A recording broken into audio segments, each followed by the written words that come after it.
Untamed is going to be untamed. It's going to be a little crazy. I want to talk to my people. I want to talk to my brothers and sisters. We can have grace and humility in how we interact with other people. Oh, hot dog, look at you. And nobody talked about what's really happening. And let's have conversations about what truth is.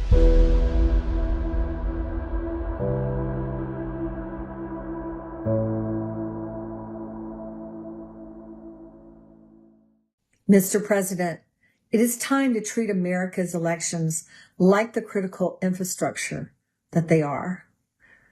We do not have months, we have days. Mr. President, our own government and your administration has documented vulnerabilities in election systems and identified foreign adversary threats. Voter databases, poll books, election networks, and voting technology are all at risk. The authority already exists. The national emergency under Executive Order 13873 is already in place. What is needed now is cabinet-level direction.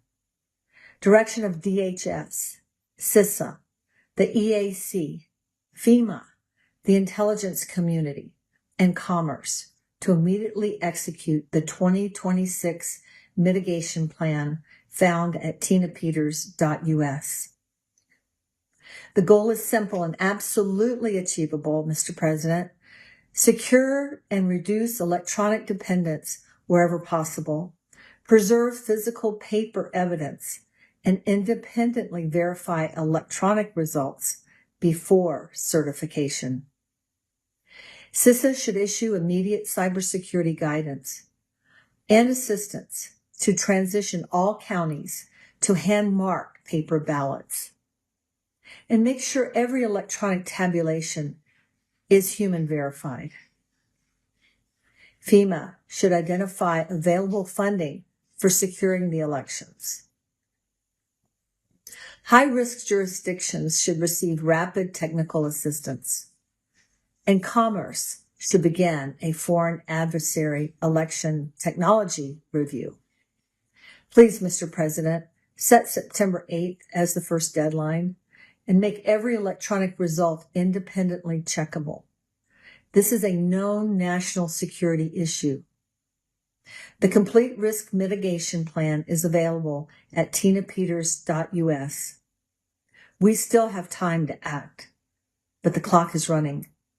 Please direct your cabinet to move now. Our team stands ready to help. God bless you, Mr. President. This plan, I'm confident, will save our country. There's a ton of things that have been happening of late. Yesterday we had General Holt on. Today we're going to have Juan O'Savin on. And we're going to talk about what's going to happen over the next 30 days. I think it's plainly obvious that something is going to happen. And by the way, just so you guys know, the judge that issued that block injunction has lifted that block under a motion to reconsider. So it's a win. It's a win for us that the states are now starting to sue. The states are starting to follow the suit, the wink, wink, nod, nod that the Supreme Court left open for the states to have access. They didn't answer the question. They should have. They should have answered the question that the voting machines are critical infrastructure that should be treated as such. We keep talking about machines as if that is the thing that we're chasing. Let me just tell you what we're chasing, just so we're all clear what we're chasing. We are chasing our own sovereignty. We are chasing the ability to have free will, to be a free people. We're not just talking about an election system and that they elect people to represent us. They don't represent us. They change laws. They change rules. They increase taxes. Taxes right now are 56 cents on every dollar. The average person in America has at least 3, 4, 5 millstones sitting on their chest, taking all the air out of them. If you believe what happened with Tucker Carlson and what he said with the Border Patrol, we're gonna watch that as well. It's 100 million illegals in the United States, and everywhere I look, especially if you go to Costco, it's hard to ignore. It kind of makes sense. You got a lot of illegals, more illegals than I think. It's like a smorgasbord. And the American people have shrunken dramatically within our own environment, which is why you have the left and the right trying to seek some sort of idea that they can maybe have amnesty. I don't want amnesty. I want them all thrown out. They came here illegally. They should leave here illegally, or should leave here, and then they should come back in legally. You want to come back in, no problem. But the American people don't have a seat at that table. The American people have their rights stripped from them. The police just don't even pay attention to laws anymore. They're like, whatever, take me to court. Maybe we give up a couple $100,000, but that's if you have enough money and if you can find a lawyer that'll represent you. So they push it all the way to the most egregious environment. Judges do whatever they want. They act with impunity. They don't do anything related to the law as well. And I hear people say all the time, well, that's illegal. It's only illegal if somebody holds them accountable, but our system of accountability is completely broken. So tell me again how you're going to get something out of a system that is designed to punish the American people. And if you are able to get justice, which 99.9999999% cannot, the process will be the punishment. The last 6 years has been the punishment. And that leads me into the stolen nation, where we are right now. And DHS is attempting to implement safety safeguards for mail-in ballots. You cannot. You can't see them. And why are we trying so hard, by the way, on mail-in ballots? Why do they continue to say, we got to keep mail-in ballots? How about you get your fat ass off the couch, get your ass in there, and actually do something like vote. Walk in, vote in person, paper ballots. Everyone can see it. Guy with the counter at the front. We know how many people came in and voted. We can match that against the records. It's pretty easy. Easy peasy. Go ahead and play it. With Secretary Lutnick, we are going to make our security enhancements mandatory, meaning that if these states want a grant and they want to be reimbursed to work or to run federal elections, they're going to have to implement security issues. Just security issues. We're not trying to get into anything else, but we're saying that the machines have to be secured and that your voter registration list needs to be scrubbed. We need to make sure that individuals that are legally able to vote are voting. We know that Iran hacked our state voter files and attempted to compromise, is the best word I can use, our systems where military members used to vote. So we're working with Secretary Hegseth and the DOW to safeguard those systems and protect our military voters. Yeah, I call bullshit. I'm just going to tell you right now what he said's a lie. You can't secure the machines because the machines were designed to actually defraud the American voter. And it doesn't matter who you have on the voting list to make sure the voting list, they knows what are called zeros and ones. I mean, I could pick this apart. I could pick everything that they've had apart within 3 minutes. And you have national security experts that are out there, NSA, DNI, that would do the same thing. They would look at this and say, this is nothing. This is lipstick on a pig. And that's what it is. It's lipstick on a pig. It's not real. It's not. This isn't real. This is not us. And here, let me just tell you what's happened. The Democrats and Republicans got together and said, listen, you Republicans are going to lose power too, and it's going to be handed back to the people. We can't have that happen. We need the slave train to continue. We need to be able to feed off the flesh of the American people. And if there's accountability, then we'll have to tighten our belt and we'll have to stop giving money to all your friends. So here's what we're going to do instead. We're going to come in and say, we can patch the machines. We're going to have someone like John Solomon just get up there and say, oh, we can just patch it. You can't patch a machine. Can't do it. It's not possible. We have a problem with the fact that it's not about actually creating justice or creating a path, because the path is very simple. Hand count paper ballots in person, make sure you have an ID. You got to be an American system, prove it. There's no mail-in ballots. And we make sure that we shrink our precincts, increase the size of them, pay people from the community a lot of money to sit there and watch it, get rid of poll pads, make sure you're a citizen, and that's it. It's pretty simple. And guess what will happen? We'll have free and fair elections, and the will of the people will be heard. And I don't care if you're a Democrat, or Republican, or Independent, this should be something that is pretty easy to see.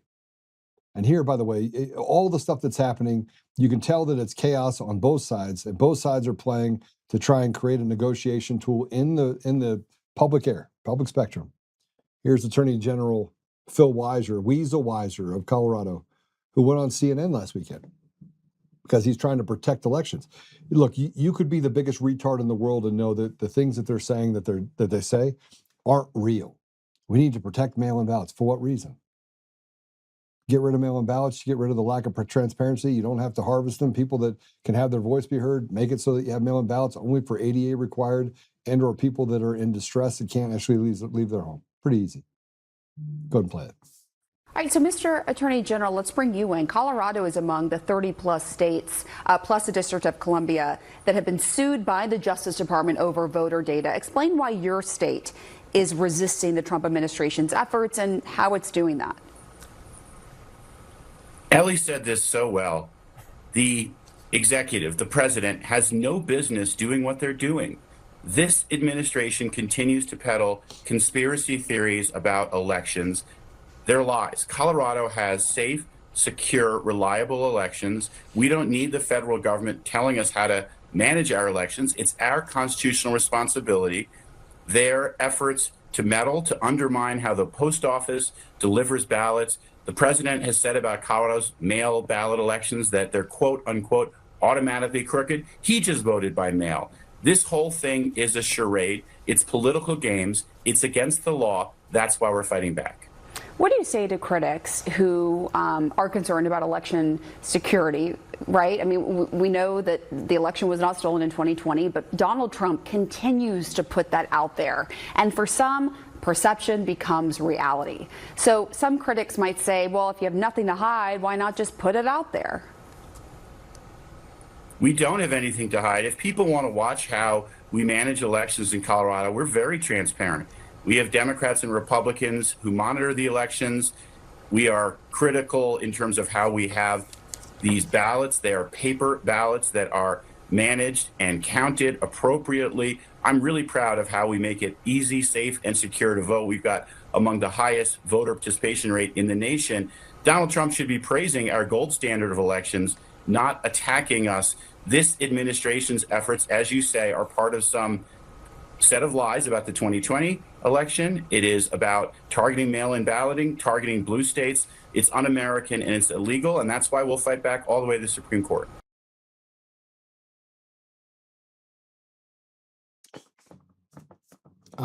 You have modes of deception that you see out of people, and he exhibited all of them. All of them. Every one of them. He doesn't even believe the words that he says. Conspiracy, lies. Phil Weasel Weiser is a traitor. He is responsible for the largest corruption case in the history of the United States, or the history of Colorado, currently. Christopher Gregory case. The OARC has more interest in peddling and getting rid of and hurting lawyers and standing up for people that rape their own children. The guy was sentenced to 60 years in prison, wrote a thing to the OARC. They're investigating it. They want to get rid of this because they found out that the attorney is actually a conservative. True story. And here's more, by the way. Here's Harmeet Dhillon explaining the Trump's executive order and how it can't really be challenged. But it is being challenged, and Colorado is going to do the same thing they did to Tina Peters. I'm going to play that video, by the way, sometime next week, where I have you listen to the conversation between Matt Crane and the investigator when Tina Peters was unlawfully persecuted. Go ahead and play this one. You're absolutely correct. So there was a pair of injunctions in federal court regarding this executive order, and meanwhile, the Postal Service went ahead and drafted some regulations that would go into effect if and only if these two injunctions were lifted, which of course only happened in the last few minutes. And so now what the Supreme Court ruled in the last couple of days was that the litigation was premature. There was one by a group of states, including California, and there was another by the League of Women Voters. That was the one that was lifted this afternoon. And so the ruling by the court was that the litigation was premature, and now that regulations have gone into effect, there will be a fresh set of litigation, as you just mentioned, and the court will then look at the merits. But the court did, in lifting the injunction, make a note that the United States has equities here as well. We have elections to administer, and I think this regulation is eminently reasonable. After all, non-citizens are not allowed to vote. They have no right to vote. And so I think it's really a heavy lift for the challengers to this rule to claim that somehow anyone who has a right to vote is being impaired by this very common sense legislation and ruling that actually only protects the fundamental right of only American citizens to vote. This executive order, I should say. Well, without any further ado, obviously there's some things to come out about what's going to happen with things going on in the elections. I think all 50 states, the elections in all 50 states are fraudulent. Don't concentrate on one. They're all designed to actually favor one party or the other.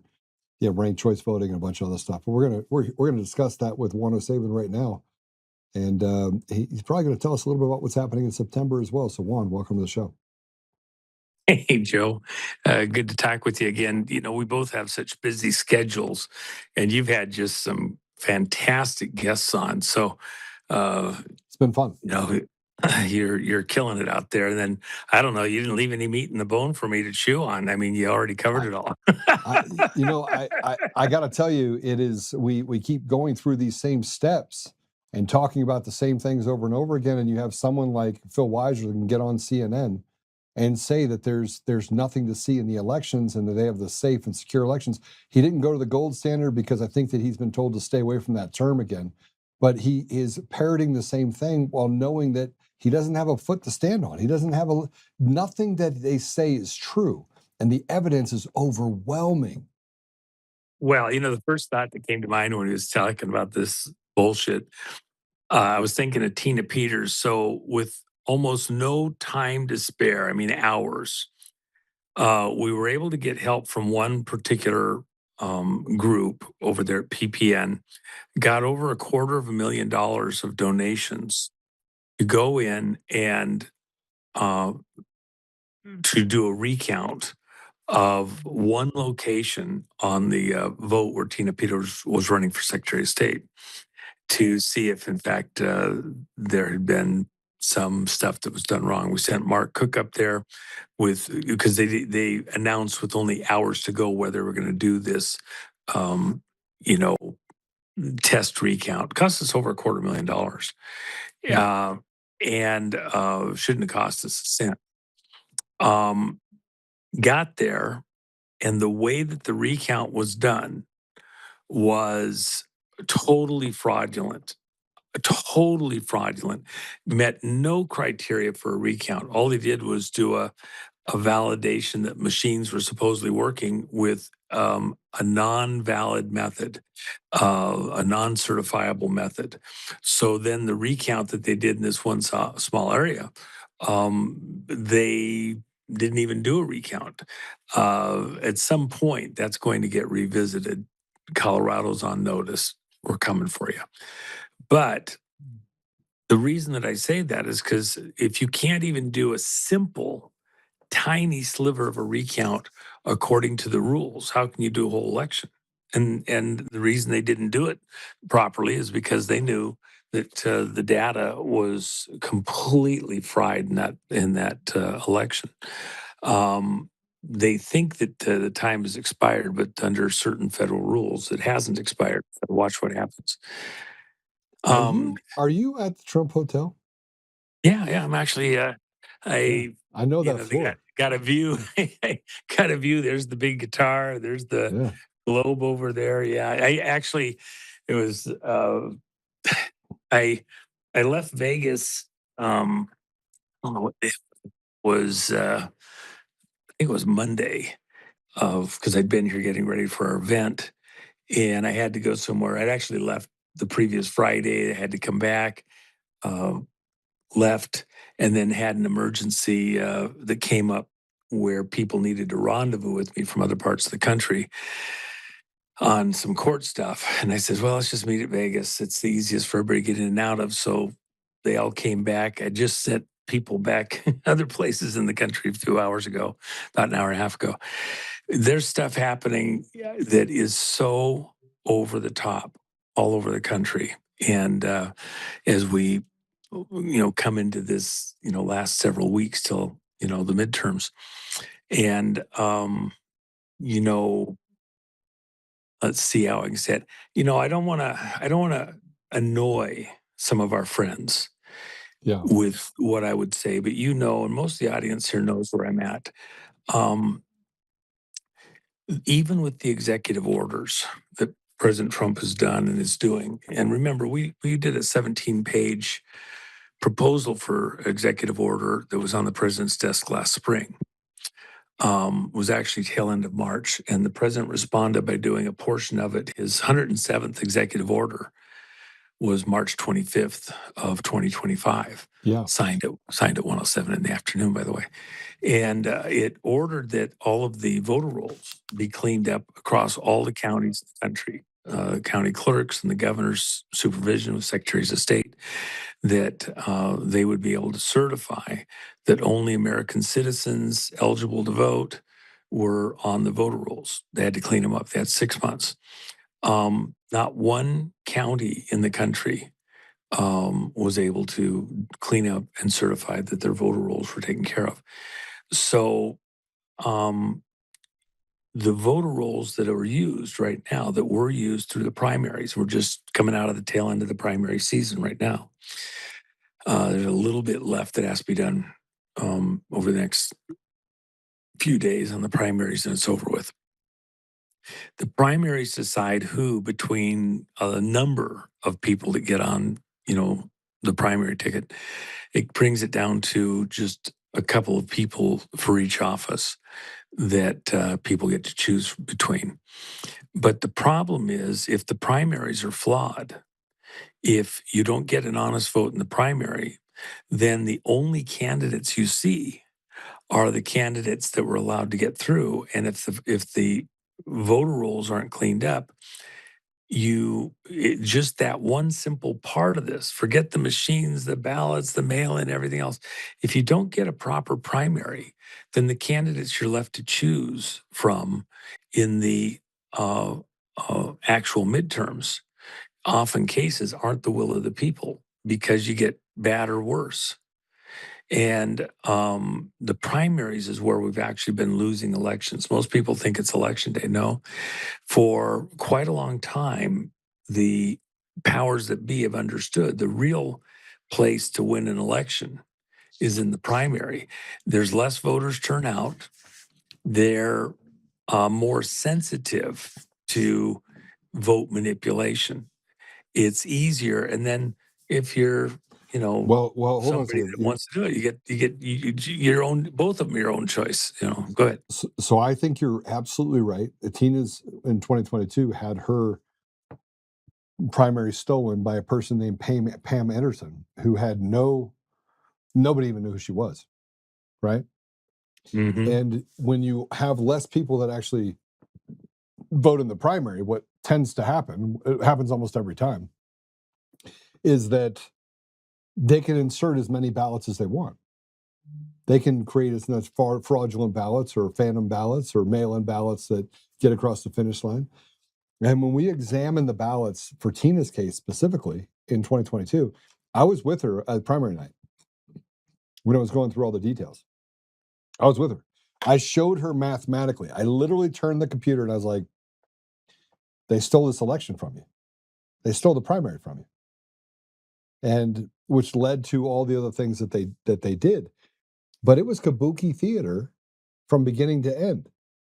The reason why, one, they can't run an election on the primary or any is because they don't even know what they don't know what the rules are. They don't know what the rules are. They don't know. Nobody's ever sat down and trained them on anything. It's like, here's the system, do what we say, and then when something comes up, we'll just tell everyone that you got a bunch of conspiracy theorists doing things.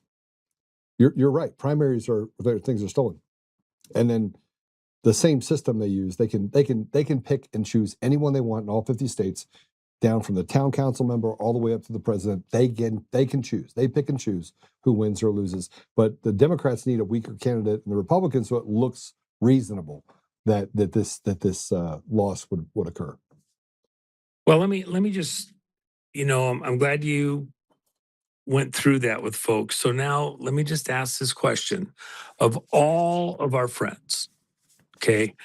Now, a lot of the stuff that's being put out by friends over the last, many months and even now days, a week or two, all focuses on they still want to fix the election processes at the last possible second using executive powers, as though all the months and years that have gone before where we have tried to get stuff in a position, forget that we didn't get it done to this point in time. Now at the last possible second, if Trump would just step in and just do this one thing, just involve these certain government officials, agencies, authorities, everything else, we could somehow snatch this election crisis out of the fire and fix it just in the nick of time to save the country.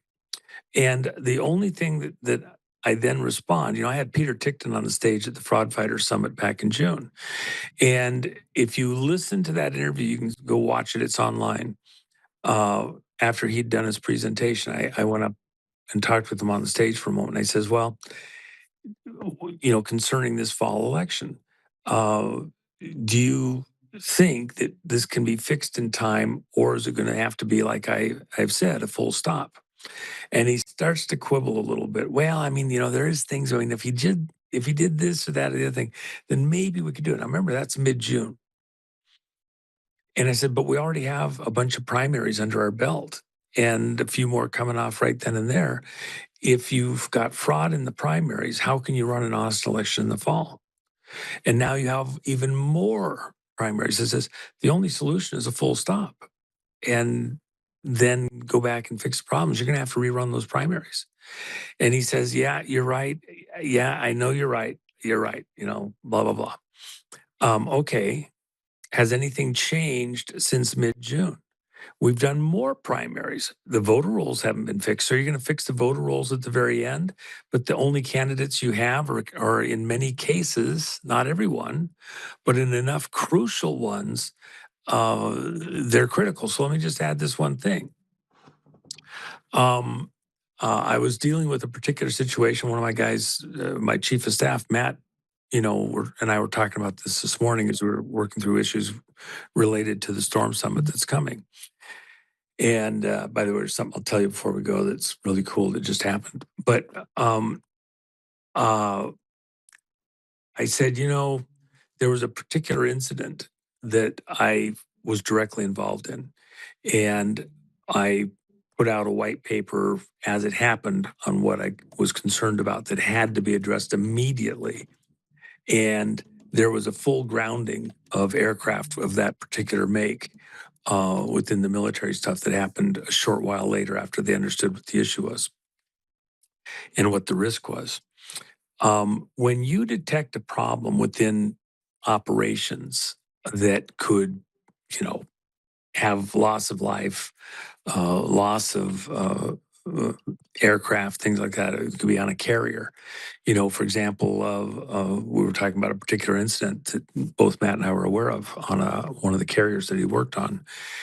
And, you'll do a complete check of the flight deck for, everybody goes shoulder to shoulder, walks the entire length of the flight deck to make sure you don't have FOD, some kind of debris that could take out an aircraft. Taking off or landing. In this particular situation, there was something that they were looking for that they knew was missing. So the captain went and did that 3 times on the carrier deck. The third time they found it. And it, first 2 times you didn't see it. But you had to have a full, everything else stops. Nothing else is moving. We're going to do a complete pause, stop, full stop, figure out what the problem is, figure out if you've identified all the issues. I was on a friend's helicopter couple of years back. Very, very wealthy person. And we had flown on the entire border, Mexico to the U.S., and stopped and talked to sheriffs in various places and examining the border stuff. And we got back, they were dropping me off at a particular airport before I would go to this other thing. And I had the pilot there. And I just happened to ask him, I said, shouldn't we do one more walk around on the helicopter because we've flown so long today? And before you go back to home, because that's still another 45-minute flight, would you do a complete walk around? I say, I'll do a cursory look, but I don't normally do that. I'll do that when I get back and complete everything because I think we're fine. And this is a very expensive helicopter.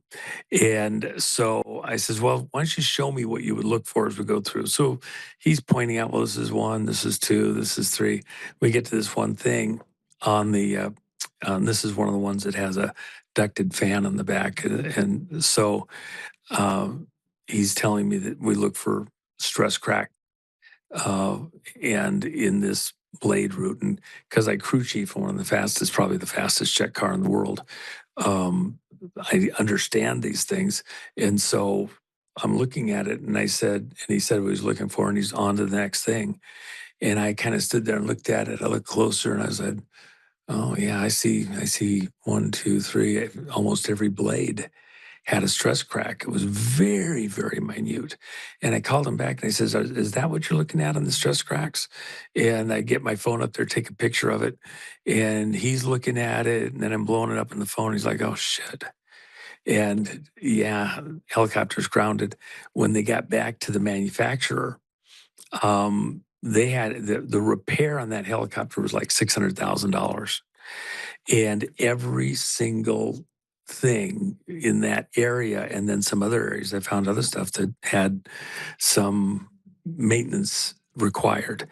But you had to pause and have a different set of eyes. He had probably seen that and not seen the problem and walked right past it. When they looked at it, they said that those probably were 20 to 50 hours old since they had started, and they were on every single route. He never saw it. I actually think he didn't have near-in vision because he'd had an eye operation, and so he wore glasses to read, and he wasn't wearing his glasses when he walked around that helicopter, so he needed a different set of eyes.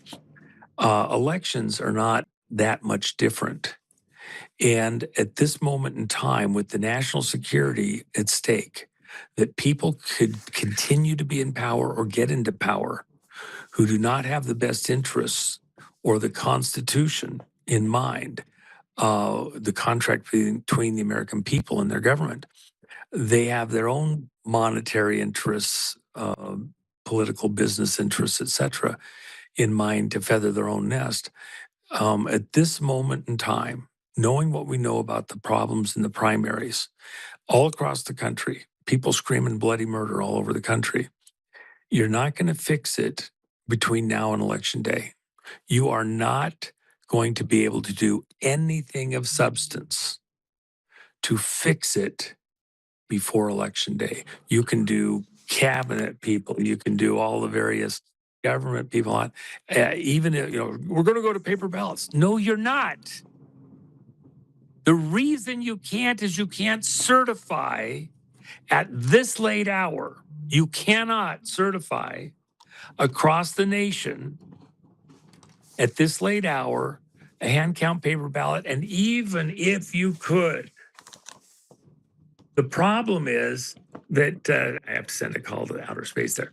The problem is, even if you could at this late hour, you've already got fraud in the primaries.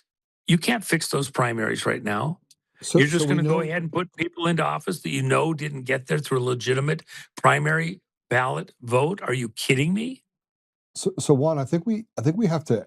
But by the way, I got to tell you, over the last 3 weeks, I've gotten incredibly calm, because I've already smelt the dirt. I already know what comes next. Right? I've gotten to that point. I love the way you put that. Okay. Yeah. I've already gotten to the place where I'm okay, right? I mean, but God, I think God is going to do some incredible things. I think President Trump is.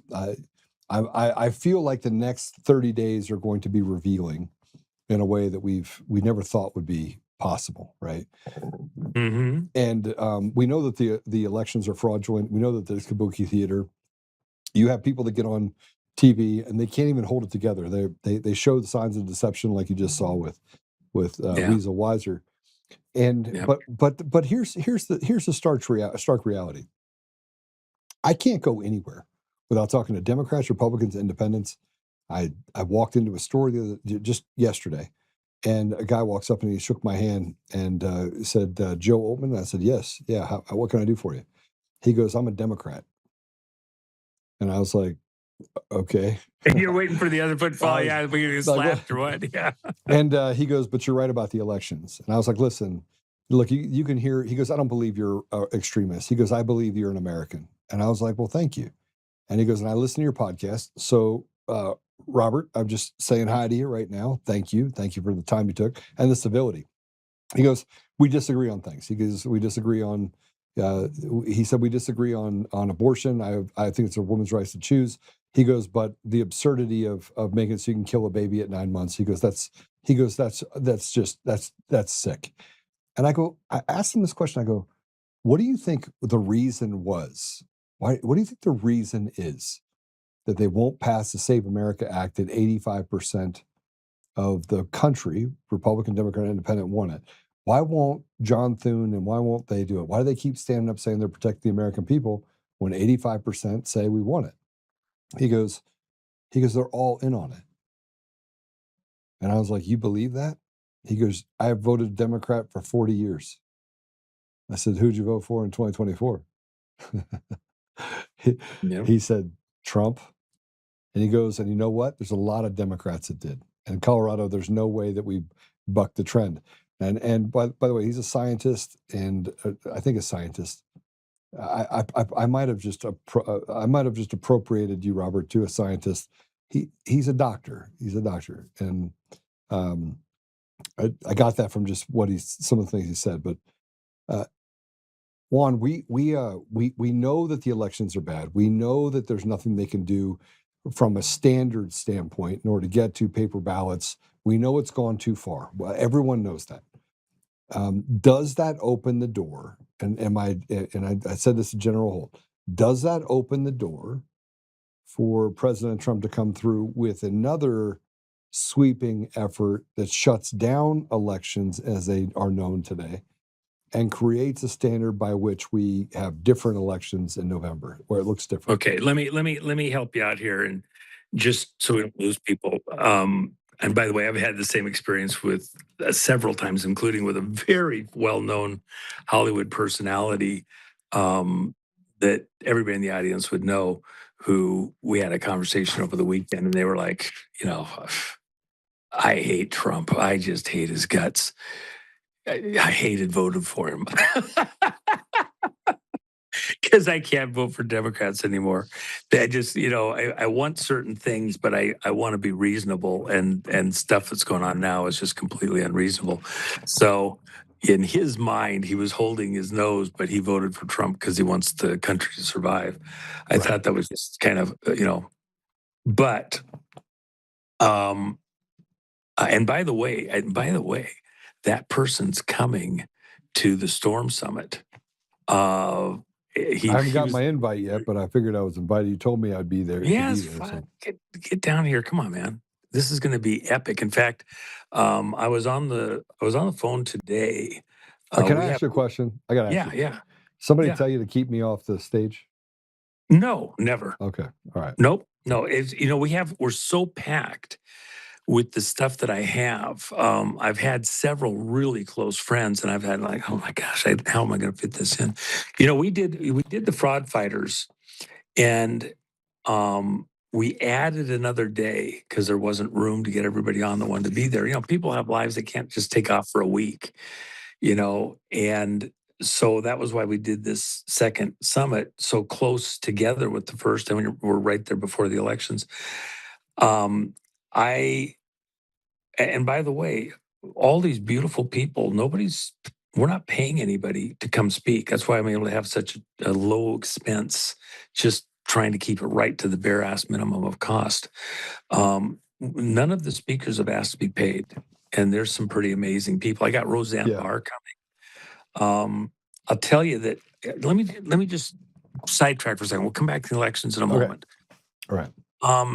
Here's an interesting detail about the audience that you have, the people that I get to talk to, other hosts and like that, even within the context of the storm.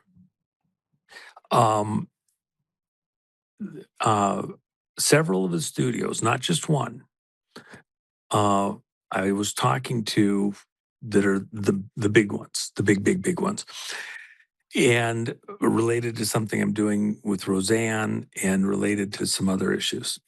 And they said, the problem is in looking at our penetration into red state markets, we have lost so much ground.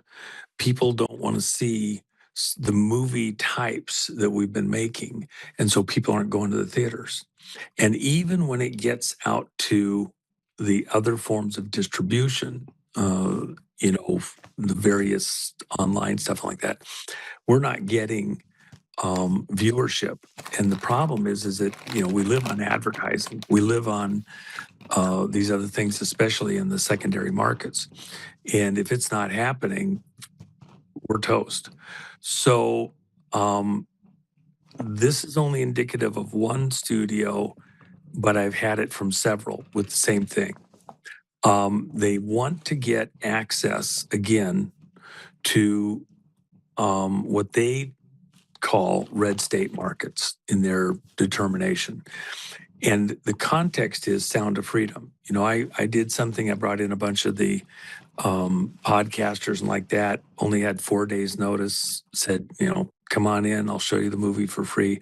The movie Sound of Freedom, which was in the vault at Disney. They were never going to let it out. There had been some studios that bought another studio that then Disney bought it. And it was just a movie made that was never going to get released. The person that did the last edit on the movie was Mel Gibson, and it was an excellent edit. And I told Jim Caviezel, I says, well, can we show the movie? He said, well, because of the way it is with the producers, they're allowed to show it, but we don't have distribution. Disney can't stop us from showing it, but they don't want it to go into distribution and blah, blah, blah. Can we buy it out? And so we started the negotiation. So we had that conversation on a Sunday evening. By middle of the afternoon Monday, I had determined that there was a theater we could show it here in Vegas in if we had certain permissions.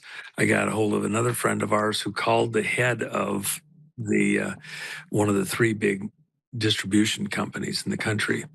And he was on the golf course at the time, but because of who we had call him, he took the call and said, yeah, we can probably do that. Yeah, we got the DCMA and the other stuff. He gets his guy on the phone and we worked it out right there. So that was concluded by Tuesday night.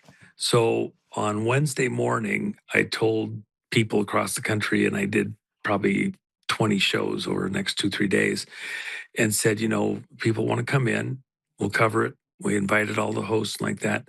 We had about 1,000 people here. And that was the launch off for Sound of Freedom, first time it was shown publicly.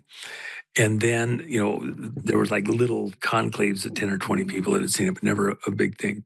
And Jim Caviezel and I did kind of a Blues Brothers across the country march with Sound of Freedom. We showed it, I think, 4 times total. And so that got people's appetite whetted. People saw it in enough places. And then there was this pent up demand to want to see it in the theaters. And then we were able to buy the movie out, get it out for distribution. It ended up being Angel Studios, which wasn't my first choice, but it was, the people that owned the movie's choice, and they did what they did. But all the studios, all of the distributors watched what happened with Sound of Freedom. And then they realized that, you had people who went to see Sound of Freedom that hadn't darkened a movie theater in, 15, 20 years. And they went to go see the movie because people talked about it. It had interesting content. It was well acted and like that. If you get right down to it at the end of the day, technically, it was probably a B movie as far as all of the Sound of Freedom. Sound of Freedom from a. Well, it moved too fast. It didn't have. Well, It the did, one it you didn't saw have the in time to material. Yeah. the one you saw in the theaters was 14 minutes shorter than the one that I showed. And I think that that was one that Mel Gibson edited. And that one was, I think, perfect. When you shortened it, it fit the way the movie people wanted to do it and the theater people wanted to do it to get to the next movie, get to the next movie, get the money, get the popcorn. I think that the one that we showed was far superior personally. But at the end of the day, when you think of all the expense and minutia and sound, the stuff it takes to make a movie, it was an excellent movie within a certain budget that had great content for getting a message across. And there was stuff in there that I would have done different on some of the messaging and things like that. But that's it's not your piece of art. It's the other guys. Let him do his art. You do your own. So at some point you just kind of shut up. That's their art piece. The big thing is that it proof of concept. It showed the country and it showed the people that make movies that there's still people that want to go to the movie, but they don't want to go to the movies that they've been getting. And so now the studios are looking at what do we got to do to get into this red state marketing. And you got to make a movie people want to go see that has subject matter that means something, that have actors that they enjoy. So they literally said, okay, who's the actor that, they had a list of A-list actors, if you will. Who are the actors that people want to go see? And they did their marketing. And they found out that Caviezel, who wasn't getting work, nobody wasn't to hire him because he's, he was doing content and wasn't taking scripts that, they wanted. They put a huge push for him to do Brokeback Mountain after he does, Jesus. You're going to make him go out and do Brokeback Mountain, and you're going to offer him the moon. He said no. I mean, he said no. They asked him to do a couple things, and he said, "Yeah, it's he a basically said right." Yeah, but the point is that who within a studio perspective would think that that's even appropriate? They wanted to just destroy his brand. Yeah, he didn't even consider it. They dubbed. Yeah, they asked him to do a couple other things, including an action film that had a massive sex scene. He's like, "Yeah, I'm out." Yeah, and so here's the point: when the studios and not just one, when they looked at who are the actors that would get people back into the movie theater that would want to come see it, and they have a list of these people. Caviezel was at the top of the list. You have different types of things, and they have different, is it Brad Pitt? Is it, something like that? And by the way, I thought Brad Pitt did an amazing job on F1. What a great movie. But the point is that you have different actors that people will come out of the woodwork to see. When you look at a broad cross section, Caviezel was top of the list. So they cast him in a couple of movies. This one movie that he's going to be out in November on, which is Ghost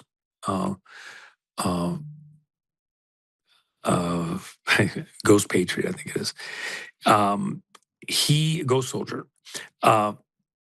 He was specifically cast for that movie because people in what they term, their internal term, red states, would go to a movie that he's in. And it's because of things like Sound of Freedom, the crucifixion, things like that. They know they get a certain brand, a certain threshold that they will be interested in seeing. It'll have certain subject matter to it.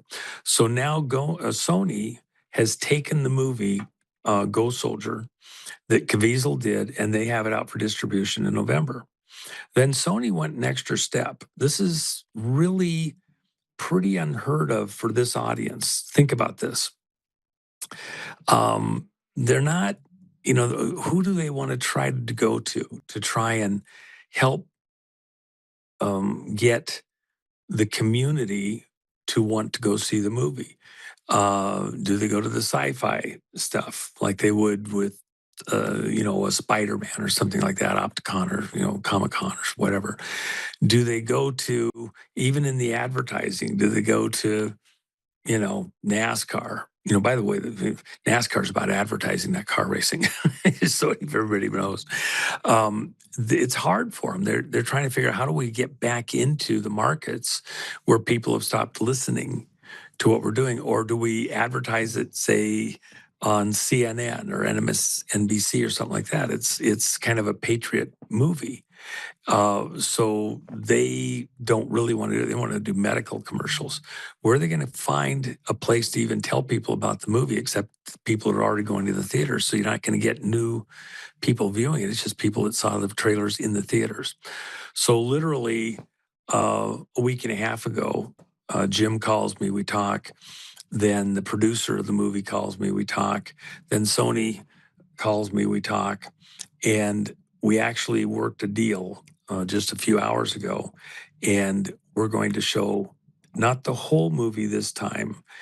We're going to do some other stuff later. We're a little bit tight on this, but we're going to show a portion of the movie plus the trailer, and have the producer of the movie here at the event at Storm, exclusive on the planet, the first time anything other than just the trailers being seen anywhere, and talk about Jim's new movie. Well, we're also doing Dark Horse, the whole movie, here at the event, which is about President Bolsonaro in Brazil. We'll have the producer from that. I got Roseanne out here. She's doing exclusive. She asked, Roseanne, by the way, she was going to show the first 2 episodes of her TV show that's coming out. They're not quite through the editing and sound stuff they got to do, and the music and all that. So she's doing a portion of her show, and then she's also going to speak a full presentation that she wants to talk, like she did for NBC a few years ago. Doing it here for us, it's going to be epic. And then questions, answers with Roseanne. So it's actually quite amazing. That's 9/11. Got Tina Peters coming out here. She'll be talking what her thoughts are on the election and what the president has to do. The White House is watching this. We're last up before the midterms here. So, but let me just add this one thing, Joe, that you were asking about what can and has to be done and all that, and there's all sorts of things. I'm pretty well on the record. The only way that this works, and what people need to think again about, because you've already got fraud in the primaries, and that's a harsh word, but it's an accurate word. You already have the primary screwed up, and you can't unscramble that egg. Just like when you find a part that's failed or near failure on an aircraft, you do a full safety stop, check everybody that has something similar. When I found that problem on the blade on the helicopter, they told me that they went back to every single one of their helicopters and ordered everybody to go re-examine their stuff. And they found a half a dozen others that were in that same window flight-wise, and nobody else caught it. I just happened to have good eyes and knew what I was looking for, because, I run similar stuff on the race car. And so I'm really careful, because I don't want it coming apart and killing somebody in the crowd or something. And or a driver or something like that. Here, we have enough information to know that there's no possible way, absolutely no possible way at this point in time, to run the election in November and not have people get into office that have no business being there, if for no other reason than just the primaries. You can't, if you ran a perfect election, only the people that are allowed to vote voting. There was no intervention, malicious activity into machines or ballots or counts or tabs or whatever. at this point, because of what's going on with has happened with the primaries, there's no way to run an honest election. So how are you going to do it? You have to do a full safety stop. And I believe that's what the president is setting up to do. I expect about the end of the first week of September, there will be a security advisory to the president, a national security review focused on the elections with the various agencies. They will advise him that on multiple grounds, you cannot guarantee that the election will not be compromised. They'll probably be careful in the wording, but it will dither around the fact that unfortunately, you can't fix the elections because the elections are already fixed because of what happened in the primaries. And nothing functionally since the primaries has changed in the way the actual elections can be run. You can bring in every administrator, every policing agency, every intelligence agency, implement everything they want to do. You still can't secure and certify the vote from November. So do you wait and after the vote, come in after the fact, and then say, well, we didn't like it. Well, we found all these problems, and do like we did in 2020, and then have all the pressure in the world to just go certify it anyway? Put those people into office. It's after the fact. It's, trying to get the horse after it's out of the barn. The only way to stop where we're at right now is, and it looks like a coup, by the way. Well, Trump didn't get his people, so he just wants to stop it. No, the system, the methodologies are compromised. The only thing that actually is appropriate at this moment in time, my opinion, you have your opinion, others of our friends have their opinions, is a full safety stop. You cannot proceed. You cannot take the chance that you're the only helicopter with a problem. Everybody needs to stop and look at their situation. And nothing of substance has been changed from 2020. A lot of talk, a lot of Brownian motion, no precise vector, lots of splash and drama and everything else. Nothing substantive has changed.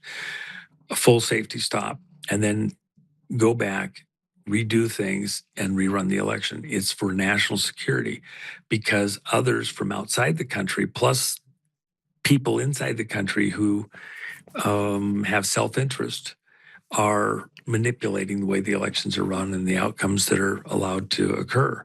And so a full stop is the only real alternative. And by the way, I used those exact words a number of times over the last year. I used them on the stage at the Fraud Fighters with several of the people that were there, including Peter Tickton, President Trump's friend. Yeah, he's my attorney. Well, he's doing a good job. We really enjoy each other's company. He's going to be there too, by the way, with his wife. So, in fact, they've given him a room right down the hall from me here at the Trump. But the reason that I say all of that is you have to have military authority to do what needs to be done at this point in time. You can't do it as command or as a chief of police. When the president's operating as the president, he's like the chief of police, looking for internal things in the community that need to be policed, dealing with citizen matters and things like that, and crooks and criminals within our midst that need to be, stopped, apprehended, whatever. But we've been attacked, and this is why that Thursday presentation of the nation a month ago was so critical. He stated for all the world to hear that it was China. We know, for example, with AWEB being run out of South Korea, that's a Chinese operation, that they're in 111 countries around the world, 121 vote centers around the world to cook the votes. Okay, there's huge drama going on in Zambia right this second with AWEB involved in it to take down a whole government.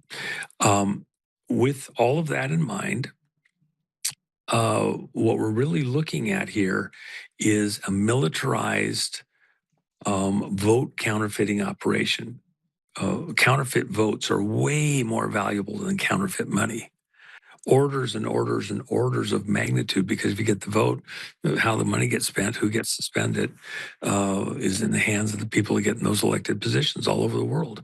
And it's a global threat. 111 countries, more than half the world is under the thumb of people put into power through fraud that aren't the will of the people in each of those jurisdictions.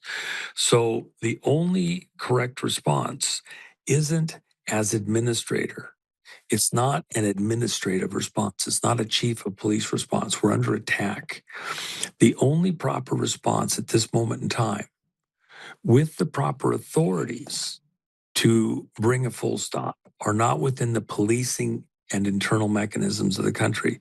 You can't correct what's wrong with the vote system legislatively at this point in time. It's too late. You can't affect it at the county clerk level. Those executive orders, those EOs, all of them have shown that the corrective action that's required, that has been ordered administratively into the system, have not been complied with. It's like the pardon for Tina Peters. The state said, well, that's fine. That's a federal thing. We run our own operation here. We're not letting her out. They're saying the same thing. It was demonstrative. The states are exercising their rights, but the Constitution is to all Americans in every state, and it has to be uniform across all the states. You can't have rogue states putting in crooks and criminals and fraudsters, and the rest of the country has to deal with it, including when they go into federal office. But Juan, that leads me down a path that I think we have to talk about, right? And that is the people are largely have been betrayed and they feel demoralized.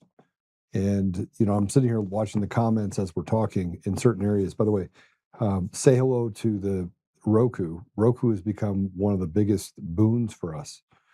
It's pretty well. crazy. In fact, that was some of the stuff that I was dealing with Roseanne. I've got to take a call. It'll be about 2 minutes. Just 1 second, because we got somebody in court right now. Okay. Half a moment. I'll be right back. So I want you guys to understand something, that as you have conversations with people in the community, I'm sure you're having them with people around you. You're asking the question, like, what's going to happen in November? And you see President Trump that says, if the Democrats win, I'll be impeached. And yeah, they won't have 2/3. It'll be kabuki theater. It'll be more of what we get from people like Phil Weiser. But we do have to ask the question differently, I think. And that is, we keep talking about policy decisions, and we see these people that come out and say 85% want the Save America Act. We can't get that done. You have Michigan that's putting dead voters back on the rolls. You have Supreme Court saying, hey, yeah, we have to support this thing for President Trump. But the powers to be on the Democrat side and the Republican side, and this is why I'm so calm, is because I believe the people all see it. And the people are tired. The people they're tired of the lies.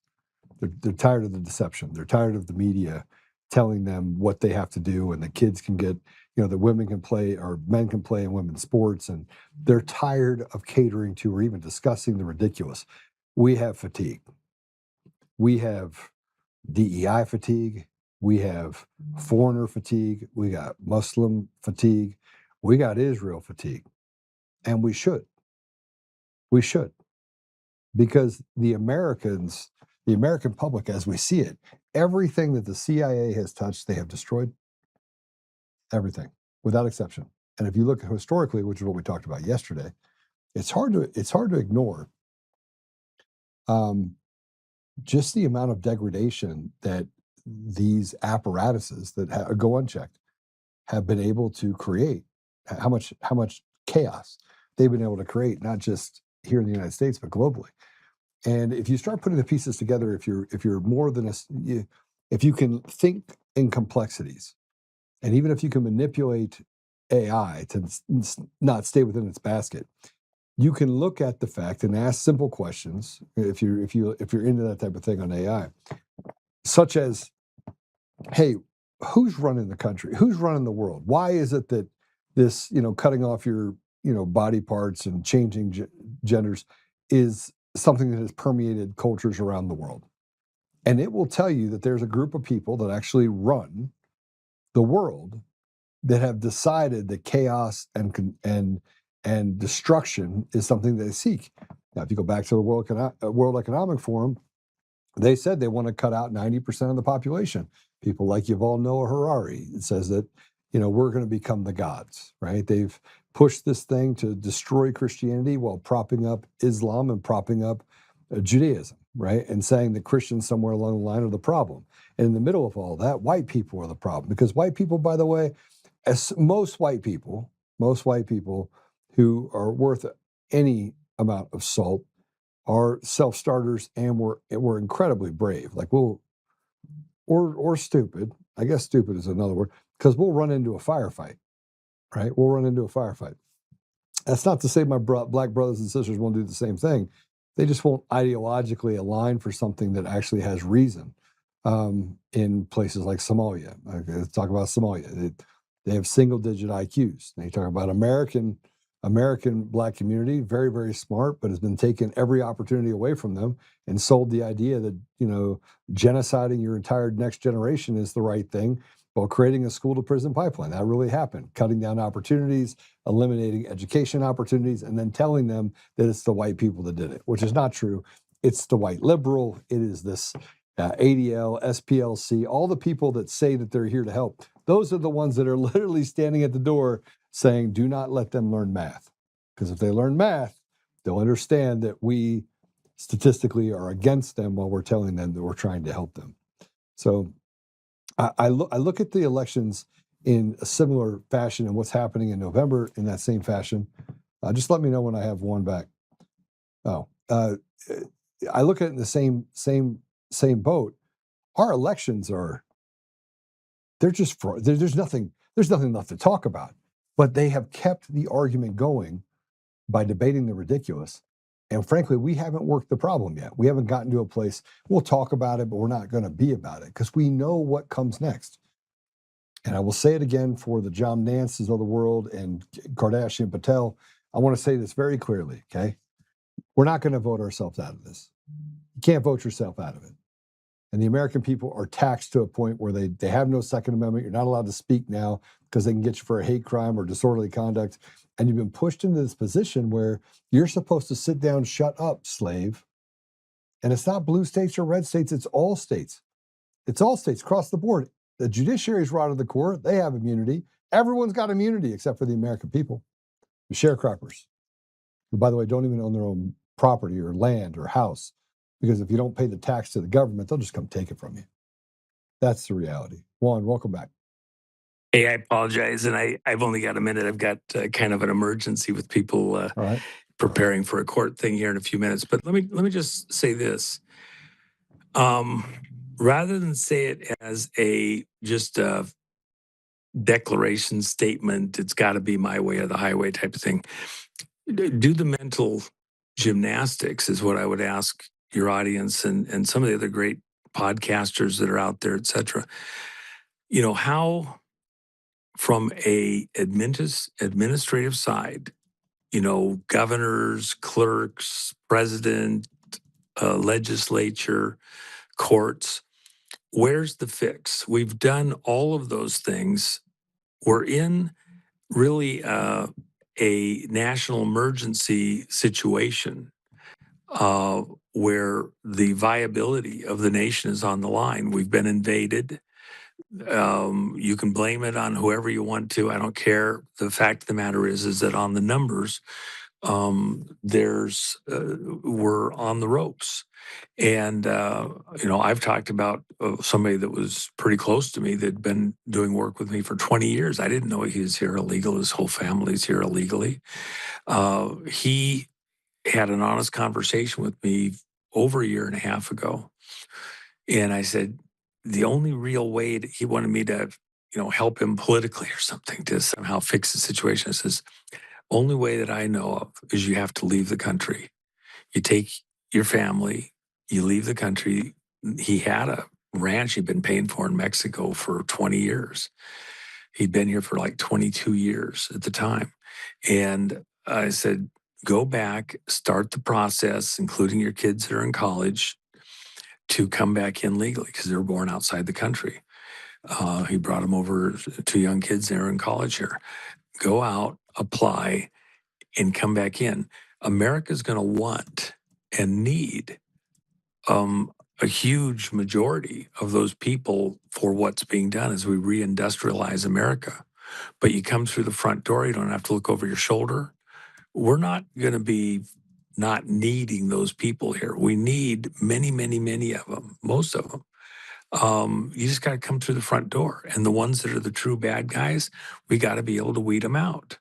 And you're not looking over your shoulder. Your kid's not looking over his shoulder. You do it the right way.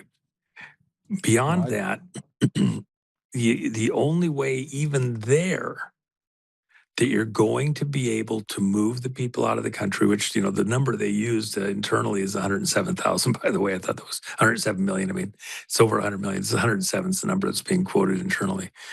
So in the course of doing that, what context are you going to get from a normal, this whole audience suffers from a normalcy bias. There's parameters that outside of that normal, you just can't, they can't conceive of something that exceeds it too far. Yet I'm telling you that Trump is about to do something that to the 99th percentile, 9.999 percentile, people have no concept of how extreme his next actions are. And it's the bare minimum. They won't overdo it unnecessarily. It's the bare minimum of what has to be done to get the country out of danger and away from the reefs and the rocks and total destruction. And that is a full stop. Peter Navarro works for the president. He's in his office several times a day. He's right there in the White House. He's helping get the reindustrialization of American business back on track. He works with the president all the time. 2 weeks ago on Thursday, as he's leaving the White House and walking across the lawn, reporter gets to him, what's the president going to do about the elections? How is he going to fix this thing? And, is he going to call the cabinet? Is he going to, do blah, blah, blah? And Peter Navarro says, the elections are completely compromised. Well, what's he going to do? What's he going to do? Full stop. And he walks away. The exact words that I've been using all along, including when I had Peter Tickton on stage, full stop. You have a safety situation. You cannot proceed as it is, and you can't fix it in flight. Everything stops. We get it under control, and we make sure we've checked and rechecked, and then we do. You want to go to hand count, paper ballot, counted where cast, no transporting it in the trunk of the police car, where magic can happen and ballots get switched out by buddies and friends. There's systems that will work, and there's systems that won't. And a patch to the existing system is already been tried, number one, didn't work, won't work, can never work. The machines were designed to cheat. So the fix is already in. Tell me any other way, and you've gone through this mentally, Joe, your audience has gone through this so many times ad infinitum. You do the mental exercise. You have to get out of the box. The only way to fix this at this exact moment is for the president to do exactly what he's going to do. He takes off his chief of police hat, he puts on his commander-in-chief hat, and he says, full stop. And we're not proceeding with the election. It's already compromised.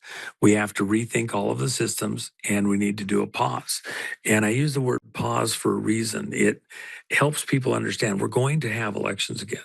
This isn't a coup. This isn't a takeover. The coup already happened. The president just told you. Biden got there through fraud, and China aided it. All of these hosts of the mainline television approved people, they wouldn't let Trump talk to the American people. Why? Because they couldn't let people hear that, they had to say, oh, well, we'll tell you what the president said. We'll tell you what it means. No, I want to hear it from the president. They got to give you their twist on it. Well, unproven claims of election fraud. Just because the courts wouldn't, let us get standing doesn't mean they're not true. It means that the courts, a lot of them are in on the fix. So at the end of the day, the only way we get this back under control, it's an attack. An attack on the vote is the same as a nuclear attack. It's a weapon of mass destruction. And if you don't believe that, I would offer for consideration. Trump wouldn't have allowed what happened in Ukraine.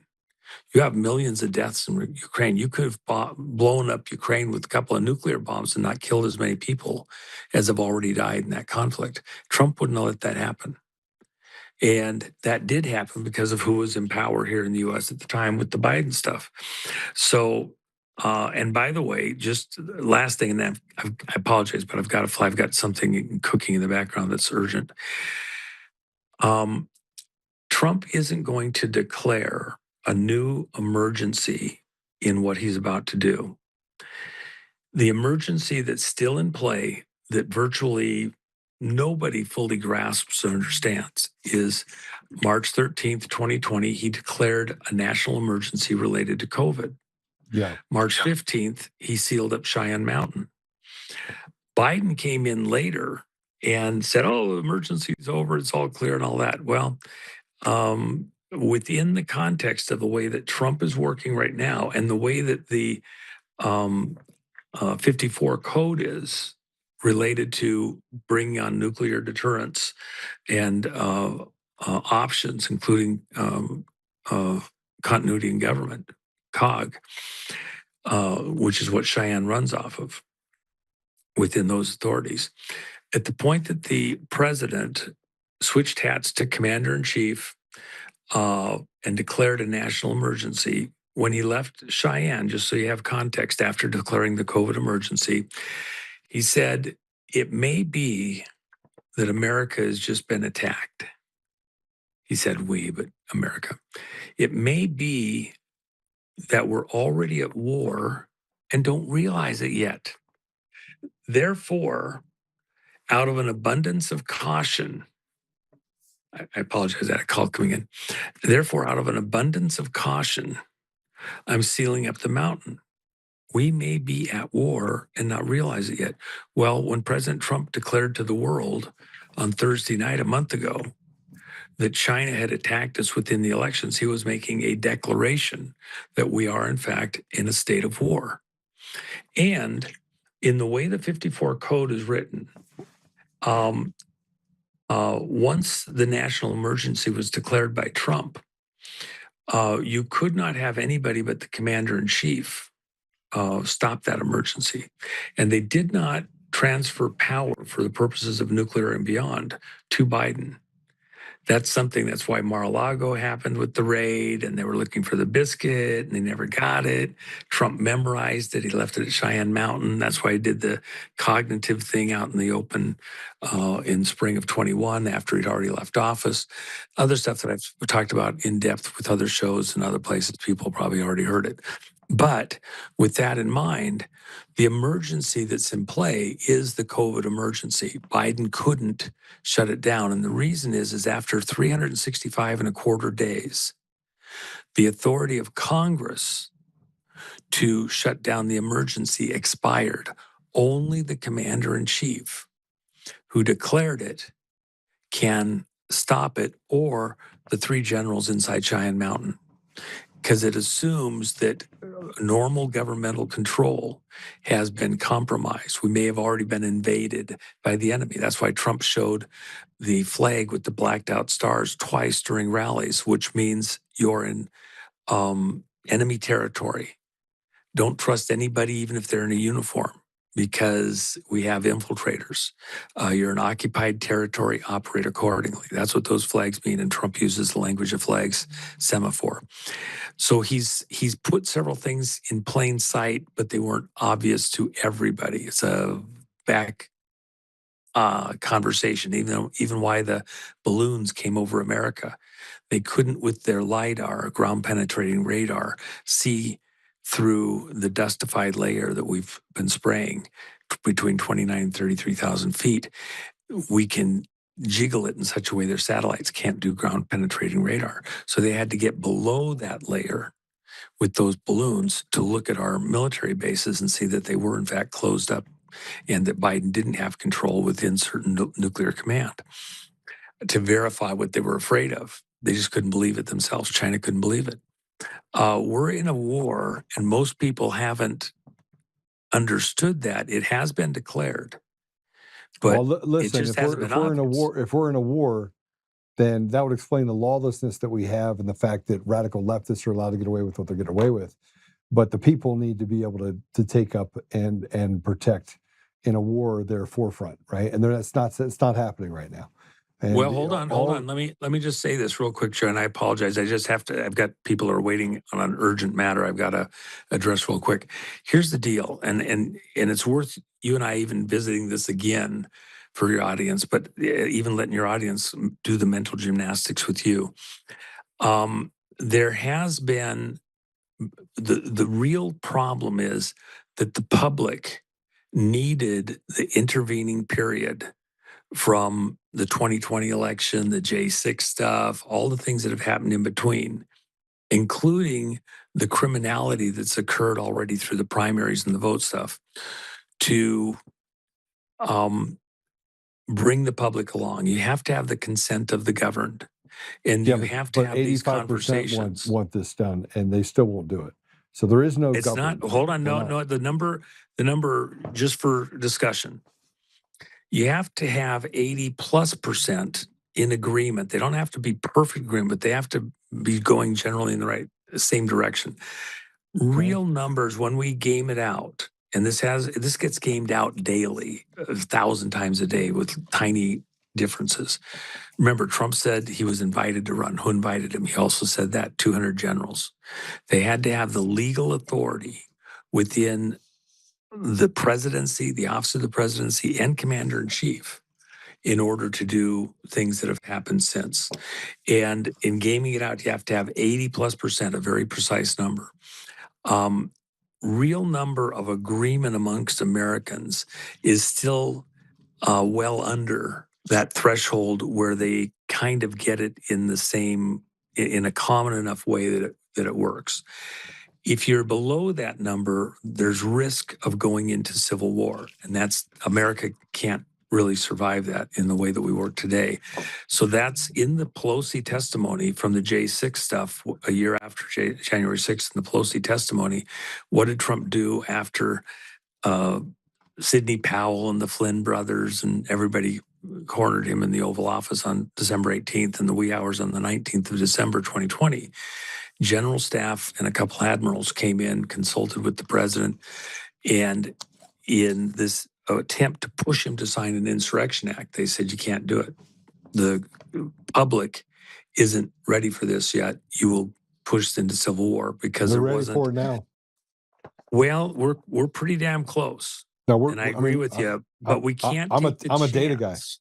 guy. I'm a data I know, guy. but let me just say this though, Joe, and just only because I'm in a rush. I wish I had more time to just fuss through it with you. We're close, but when the fate of the nation is so in peril, even an extra few weeks to make sure that everybody's in step, understands what's going on, to avoid even the possibility of degradation into civil war. You'll have civil unrest, but not civil war. If you know that you need a little bit longer so that everybody gets it in enough volume to protect us, and with the critical moves, including sending people that aren't citizens out of the country, there's a lot of steps here, including the financial stuff in the bond market, which, by the way, Besant, with what he did 2.5 weeks ago in intervening in the Japanese bond market, which is what I told people for a very long time. That's the canary in the mine shaft, because our FDIC guarantees the Japanese banks. Our Treasury guarantees the fate of the Japan and our Federal Reserve stuff.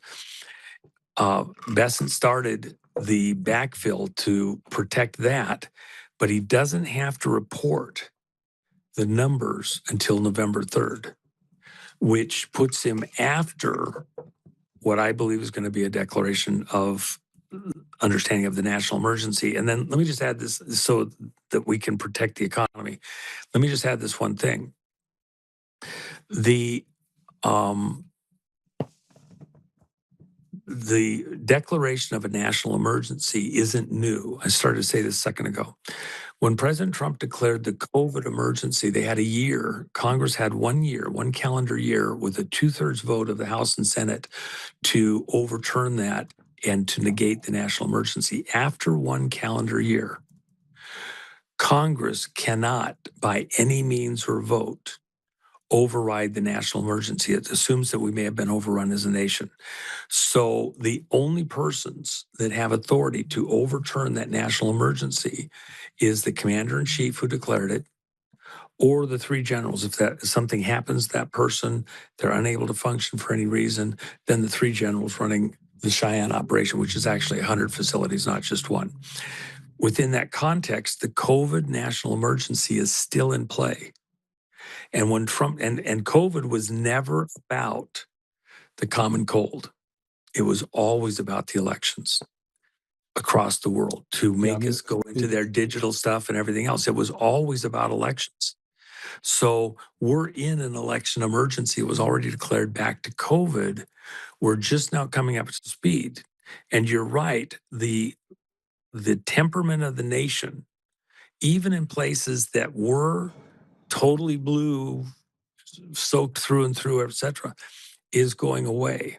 We're not quite there yet. And the next 30, 40 days are crucial in helping people to get there. I personally, just so you know, and so the audience knows, I don't think Trump pulls the pin on this thing till literally the last week of October.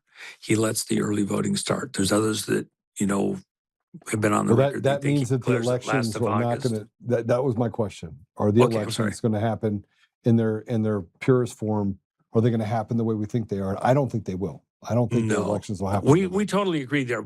And by the way, just because I have to raise, we may have different viewpoints, including all of your audience. I'm saying we, us, this audience, we're talking about exactly how it may break, exactly what may be the best way. You and I, if we sat down together, I'd love to do it even with your audience and kind of mince through, well, when this happens, this happens. If we don't do this, this happens. I'd love to do that game playing. Maybe we get a chance the next couple of days. But we all know that something has to happen. You can't go forward like this or you lose the country. And so exactly what the president or commander-in-chief does next, everybody's watching. And the people like Tina Peters, these are not the riffraff. These people have done the mental gymnastics. They've been in the system. They're looking at all the problems. They have earned sweat in the game, blood in the game, the right as an authoritative person or figure to try to put their thoughts into this, to game it out, to come up with what's the solution. And so we can have some difference, but something's about to happen. Yep, and Trump's going to do it. And it's going to be stunning when it happens. And it's going to be necessary when it happens. Our role as citizens is that whatever precise exact route is picked is to not fight what the decision is to find ways to assist to get what's done and needs to be done, and to work together like Americans to get through this and not fight the people that have gamed it out literally 1,000 times a day, tiny nuances of change to get a winning operation to save the country and save the world. It's not just about America. It is not just about America. I want everybody to understand that. We're less than 5% of the population globally, right? And you've got 95% of the world to save as well. They're in the same position where the people are being treated like cattle, like slaves. It's a state of bondage for humanity is what really we're dealing with right now. Yeah. Hey, Joe, I've got to fly. I've got an emergency that's happening, but would you get to me in the background here today? And I want you to get down here to the summit. I don't know why we haven't. I thought we sort of had that firmed up and agreed to. We did. And I want you here. And this is, people have no concept. I mean, think about it. I got a lot of people coming. So People, a yeah, lot of people have no in my concept. audience Even are in the last few hours, yesterday I got to walk through the Ahern with Don Ahern, who owns it, and we had a great time. They have made so many changes inside their facility. They're so excited about what's going on with the new LED screen that I bought and this conference. And then, Sony calling up, hey, could we do something with you? That's unheard of. Do you understand that big companies are now reassessing how they interact with the American public? They see things and they're trying to do things. This is kind of a pretty significant step to go with what we're looking for and not just force stuff on us. This latest movie with Jim told me, he said, this he thinks is his greatest acting job as an actor that he's ever done. And I thought the Dark Horse was pretty good, and other things that he's done. He said this latest movie, Ghost Soldier, is the things he did to pull off that presentation. And he accepted the script. They said, we need an actor that'll hit the right part of the country. And so he accepted it on those terms. I think if we want to see more and similar on some of these things, people will come out, they'll watch these kind of movies, and that's what they've realized. So we want to support, our kind of people, and then those big, to make this level of movie, this type of movie, it's not simple. So when a studio says, okay, we're going to work with you and try, that's a big deal. I'm looking forward to it. So you're going to get to see something that hasn't been happening in this community. How many times have we said they don't care about us? They're just going past us. Now they've had to come back. That's quite a hat tip to us as a community. And so I'm very, thankful, honored, whatever, the Roseanne stuff. If you haven't registered, come on. And I know some people think the country's coming off the road before then. Nah, it's gonna be late October. You got some stability here still yet ahead. Most of it's in the political arena, us people looking at the electoral stuff, but Trump doesn't pull the pin on this stuff until then. And the bad guys, they don't want to do something before then because they don't want to stir it up before they still think they're going to pull off this election fraud. So, come enjoy the time. It's the last big event before the midterms. Come enjoy it with us. And, you can go over to unauthorized.one and go to the events, and that's where you can register and get the hotels for less expensive and all that. So, Joe, let's talk later in the day. I got to fly. So thanks for letting me on. All right. All right, God bro. bless you. All right. Bye. Wealth of Knowledge. Wealth of Knowledge is going to be a great event. I want to see you guys all out there, 10th through the 13th. It will be a day to honor Charlie Kirk on the 10th. Obviously, that's the day he died a year ago. September 11th, 25 years. And there's some significance to these dates. There's some significance to what is why it's happening over these dates. So I'll be there the entire time. I look forward to seeing you all there as well. Okay, let's take a deep breath for a minute and talk just a little bit about stuff. Mark Elias, by the way, is a guy that I want to talk about. He's the one that is melting down right now, and over 2 decades has been one of the treasonous traitors of our country, along with people that he's negotiated on both sides of the aisle to steal the voice of the American people. You are all slaves. There is no, maybe half of you are slaves, half of you aren't. You're all slaves. So what I'd like you to do is I'd like you to take a look at these couple words from our sponsors, and then I'll go talk to you about Mark Elias.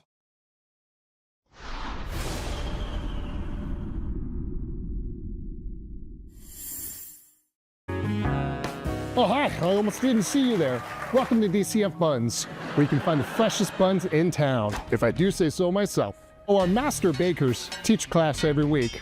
So whether you're new to baking or trying to improve your culinary skills, we got you covered. And we can help you bake the cake of your dreams. We'll even clean your cake if you want. And if you don't want to bake anything yourself, we have loads of fresh buns available in a variety of shapes and sizes. Check us out at dcfbuns.com to learn more. DCF Buns, we keep the buns hot and the deals hotter. Buns. In every thread, in every stitch, Honor-Bound USA weaves the fabric of the American spirit. It's not just apparel, it's a testament to God, family, and country. At Honor-Bound USA, we're a family of patriots who put our faith, family, and America first.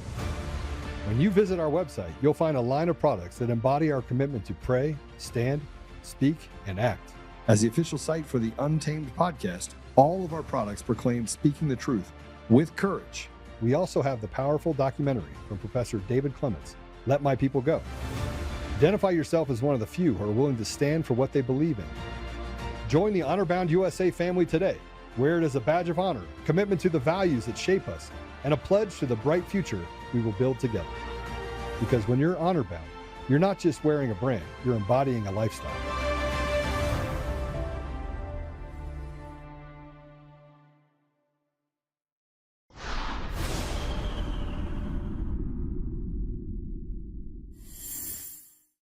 Above all else, the effort to commandeer the U.S. Postal Service in a shameful act to turn it into a voter suppression war machine against the citizens of the United States is both unlawful and unconstitutional.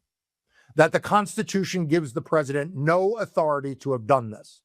That the U.S. Postal Service final rule is not only based on an unlawful executive order, but frankly violates the federal laws that govern the U.S. Postal Service. So yes, I do think time will tell. And what it will tell is a sad tale of an administration insistent on making it harder for you to vote and easier for them to cheat because you have an unpopular president whose party is otherwise going to lose the elections. What time will tell is that this is going to be misused and abused to create a permission structure to challenge elections that Republicans lose fair and square.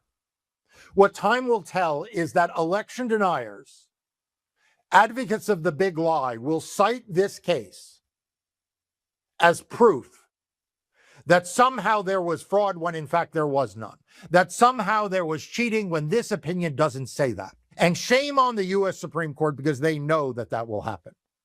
And they either want that to take place or they simply don't care. My job as a lawyer is to set all of this aside and to take the law as it is. We have this decision from the U.S. Supreme Court. We have been told that it was premature for the states to bring their case. Presumably, this will also result in the lifting of a similar injunction also issued in Massachusetts in favor of a bunch of nonprofit organizations.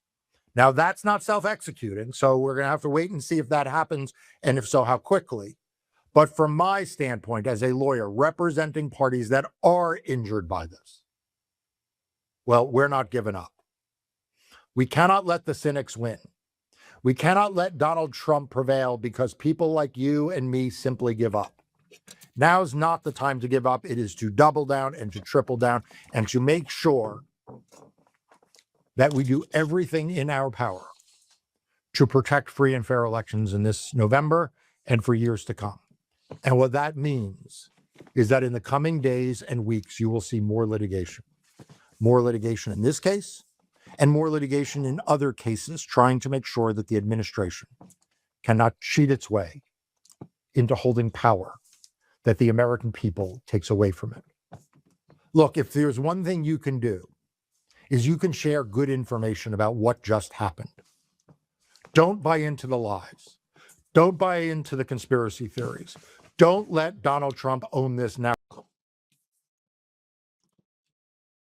Okay, I just want to point something out. First of all, he knows that he's lying when he's talking right now. And I built an agent that looks at psychopathic and sociopathic behavior. And you just plug stuff into it, and it's an AI agent. And I got really good at reading people, and he's basically going through the motions, very emotional. Mark Elias is a sociopath. Like, he is probably one of the most disgusting human beings you'll meet, but he's also a part of the intelligence community. That's what he doesn't tell you. here's a guy that is deeply connected to people who want to subvert the will of the people. He says, I'm a lawyer. My job's to do this. We need to fight back. That's actually not what lawyers are supposed to do, is what he's doing. He's doing the opposite of what lawyers are supposed to do, because he wants to say the big lie. And when he said the big lie, he knew it wasn't a lie. Go back and watch it again if you get a chance to. Just, go back and watch what he says and how he says it. And there's certain things that you do with your hands specifically when you're lying. Like you do certain things. He's a liar. He's a deceptor. He's an absolute 100% large baggage of dog doo-doo. Sorry, I'm trying to be a little bit more. I only tell the ADL to F off because they're a bunch of terrorists and people like Coomer, because he's a lying terrorist. And they know it. They keep you away from information. They create black boxes for a reason so they can lie to you. But see, it says in the last days that the truth will become a lie and the lie will become the truth. And they know it. They look, everyone looks and goes, well, he looks like he's telling it. No, he's not telling the truth. We have all of this data and he's walked past it. He's never even addressed it. You want to know why? Because that's what he's counting on. These people have become the Nazis of our world. Matter of fact, it's probably pretty close that this group of people that is affecting and stealing the voice of not just Americans, but people in every nation across the world. Those people know what they're doing. They know what they're doing. They've been planning this. They see us as, you have people like me. You have people that are up there that fight. They may wait and they bide their time so they can go out and take them. They took out Charlie Kirk. And you'd say, well, who benefits? Somebody asked me a question. Terry asked me the question this morning. She goes, Joe, who benefits from Charlie dying? And I go, the problem is that if you ask that question and you look holistically at all the things that Charlie was involved in, the things that he said, and especially the things that he did in the 3 months leading up to his death, all of the people that you could draw a conclusion to, Antifa wasn't one of them. See, Antifa didn't benefit from the death of Charlie Kirk, but I know who did. Yesterday, when we were talking about General Holt, and he talked about I went back and I started looking again at ballistics, and it brought me back to the Fold AR guy that gave a man named Victor Marks, where I guess they stole the gun or took the gun, a foldable AR 300 Blackout. And I keep thinking to myself, man, if anything was going to do the damage that was done to Charlie like that with a bullet, it's that. And if you check the sound, you go look it up, man. I don't want to. And here's the part that I want you to understand. I don't actually care who killed Charlie. Charlie's dead. He's with Jesus. The bottom line is Seth Rich died because they wanted to cover things up. You could walk down the line, Martin Luther King, even back to Abraham Lincoln. They used death and intimidation, and they've been using these bully sticks for a long time. The devil's been at work. But Charlie died. And there are people that became pariahs for standing up for Charlie. People that became pariahs for saying the country is not on the right track. And this is where I get into who's right. Who's right? President Trump right? He's pretty upset at certain people that were on his side, that they wouldn't have been elected without these people. And the list is long.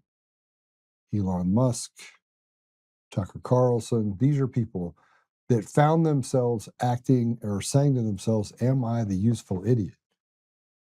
And this is how I know that President Trump may say stuff about certain people, but he somewhat doesn't mean it. He takes shots at people sometimes. Or maybe he does mean it. Maybe I'm reading the room wrong. But Tucker Carlson had a sit down with the former border chief Ovino.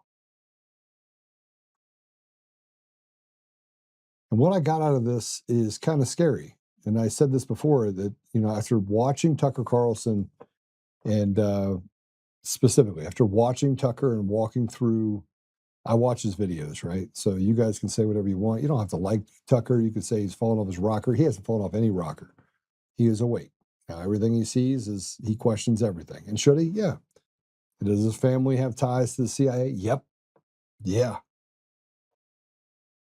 Because you don't even get to the position where you're able to do what President Trump has done unless you come from institutionally a background. Lindsey Graham. Lindsey Graham dies. His sister becomes the heir apparent to the position, and with literally nothing. I mean, people just decided, okay, I'm going to vote for her. It's not even real. The elections aren't even real. They're not. We don't have free and fair. We don't have elections. This slavery that we're under right now, where you think that you're free, you think you can make decisions, you can make no decisions and like it. None. There's no difference between this and the 12th century in England. Only you got Advil if you get a headache, and you got some antibiotics that may or may not work at this point. I want you to hear what Bovina says about how many people there are in the United States that are here illegally. Play it. So just to kind of set it in context, what is the state of illegal immigration in the United States today, to the extent that we know? Like, how many illegal immigrants live in the United States? How many have been deported since Trump got elected, et cetera? Like, where are we? Tucker, thanks for having me. It's good to see you. Of course. State of illegal immigration, one word comes to mind, that's catastrophe. Right now in the United States, I've got the number at 107 million illegal aliens currently residing with impunity, I might add, in the United States today. 107 million? 107 million, 1/4 of the population. We've got 330,000 approximately American citizens. Add another 107 million onto that. I think you can look around in any state, any region, or any city in the United States, if you're just a regular American citizen, and say, well, you know what? There's an awful lot of illegal aliens and foreigners in our country. Yeah, I mean, it's a completely different country because it's got a completely different population, and you're discouraged from saying that for some reason. People are bullied into silence on the question, but I mean, it's not the same country. It's not even close. And, you know, better in some ways, worse in a lot of ways, but it's totally different. And I assume that was mostly because of legal immigration, but 107 million illegal? Illegal, the ones that came right across that border, and not only over the past few years under the Biden administration, but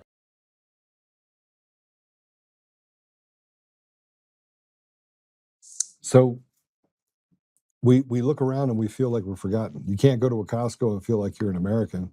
It looks like little India.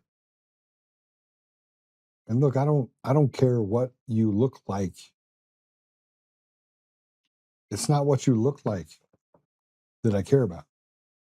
Are you speaking English? This is an English-speaking country. And no, you got beak, bok, bok, bok, bok happening everywhere. And that's okay too. You can speak that language. But then most of them can't speak English. And here's what happened when I went to Costco. I decided I was going to mosey over to the little cash register deal. I was watching her and I reached over and I looked.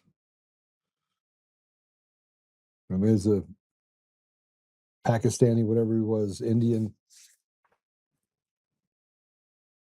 But I looked over, I got over there. There's a tax line. The tax line said 0. And I looked at their cart. They got like clothes for the kids and everything else. Everything's tax-free. I look over again and I'm like, So I went to Costco again because I needed some more pretzel bites, just so you know. There's peanut butter pretzel bites. So I went to Costco again. By the way, I've never been in Costco where someone didn't walk up and give me a hug or say hi to me. So if you see me in a Costco, it's okay. You don't have to give me that weird look. Just walk up and say hi. I can't go into a Costco without somebody saying hi. What's up, Joe? I'm like, okay. Actually, I was in the back in the meat department. The guy looked up when he was in the meat department. I was just picking up some stuff. I was like this. He goes, what's up? I was like, hey, what's going on, man? How are you? And he goes, what's up, Joe? By the way, this podcast is not just for white people. And it's not even for just Republicans. Lots of Democrats that listen to me. Some hate me. I mean, like, Eric Coomer listens to me just because he can figure out how many times I say Eric Coomer, Eric Coomer, Eric Coomer. Hey, don't worry about it. Trump's not going to win. I made sure of it. Well, that sure did happen in 2020, didn't it? And since then, since President Trump was elected in 2024, we're on a roll. We've lost everything. Why? Because they're just stealing elections like crazy. Elections aren't even real. They're not even real. They're rigged. I mean, look at Virginia. I look at there's just so much. There's just so much. Like it doesn't even, it flies in the face of. I mean, look at Spencer Pratt. The even math is not even mathing anymore, and people are just like, oh, everything's fine. It's totally not fine. But every time I go back in there, and I went back into the Costco, just get back to this, and I would just decide to walk back around again. And I look at the screen, different couple. It's not the same bebop, bop, Punjabi Bob. Not the same one, different one. I look back over that because you have the screen on one side and you got the thing on the other. I look over, and again, I chose to get behind someone that had a lot of stuff on their deal, like jackets for Punjab Bob's Jr. and all that stuff, and they got like sodas, and then they have food, and spice. I mean, look, it looked like a smorgasbord, right, of stuff that they had. I think they had like a karaoke thing in it. And I look over, and there's a tax line, $0. Not only do these people come here and they take everything from us, but they don't pay taxes. They don't contribute anything to society. And the people that do contribute are the Americans, people that have been here generationally, that treated like secondhand citizens in their own country while they're told you're on stolen land, and all the other horse shit that gets told by retards and whatever you want to call the rest of these people that are terrorists in our society, that steal our elections and do these things. No taxes. So every time you go to pay taxes, you pay taxes for everyone, because you're the one carrying the weight of 100 people in your community. You think you're 56 cents on the dollar is about the 56 cents. It's not. It's about taking everything from you and giving you nothing in return. No promise of anything. Here, Social Security will give you a couple $1,000. You paid into it for 80 years, put in millions of dollars. Doesn't matter. Doesn't matter. Here's Greg talking about how a young person once told him that young people don't know America. Everything was different. We finally had hope. You're not getting that now from people that are actually up against illegal immigration, most especially, and this is key here, our young people. Those young conservatives, wow. Now there are a bunch of individuals that are seeing this. I get more comments and more rhetoric from them than anybody I have ever seen. Yeah. They are not happy. Their future, they understand, is being taken away. It has been taken away. And Tucker, something very powerful here. One of those young conservatives came up to me and said, we've only heard stories of America. We've only heard the story of America. I'm like, what do you mean, the story of America? We are America. There's no story. He goes, we don't know what America is. People like you tell us what America, people like Tucker say, this is what America used to be like. We've only heard the story of America. That was the most powerful thing I've ever heard. Being a Border Patrol agent, is this young person that doesn't even know what real America is, because it's been taken from them. A lot of it through illegal immigration. And, they better wake up. Some of these people that have betrayed us, some of those gatekeepers that I just talked to, better wake up, because there's a lot of pissed off people out there, especially the young. They did a big part in ensuring that there was somebody in office that would take care of immigration. Very unhappy campers right now, and I don't blame them a bit. They should be unhappy, and they are sharpening spears, dancing around the campfire right now. They have every reason to.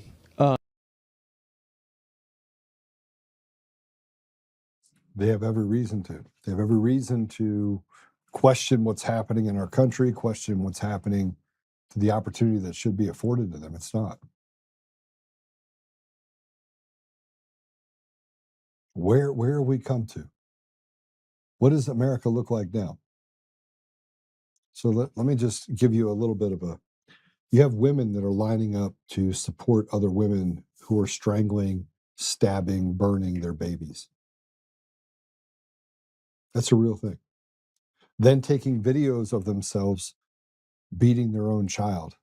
acting like the world is coming to an end because their child is crying.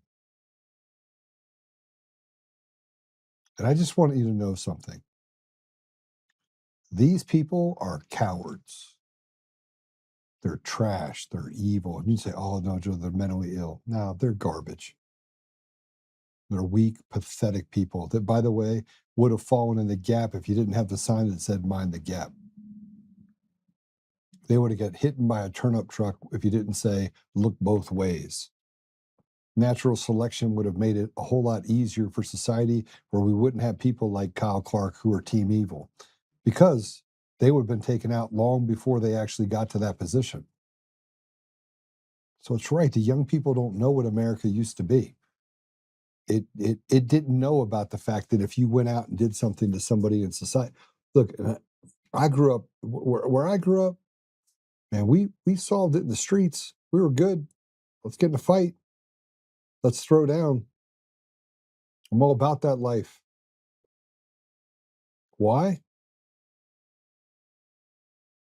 It's just it's America. It's America to literally have strength.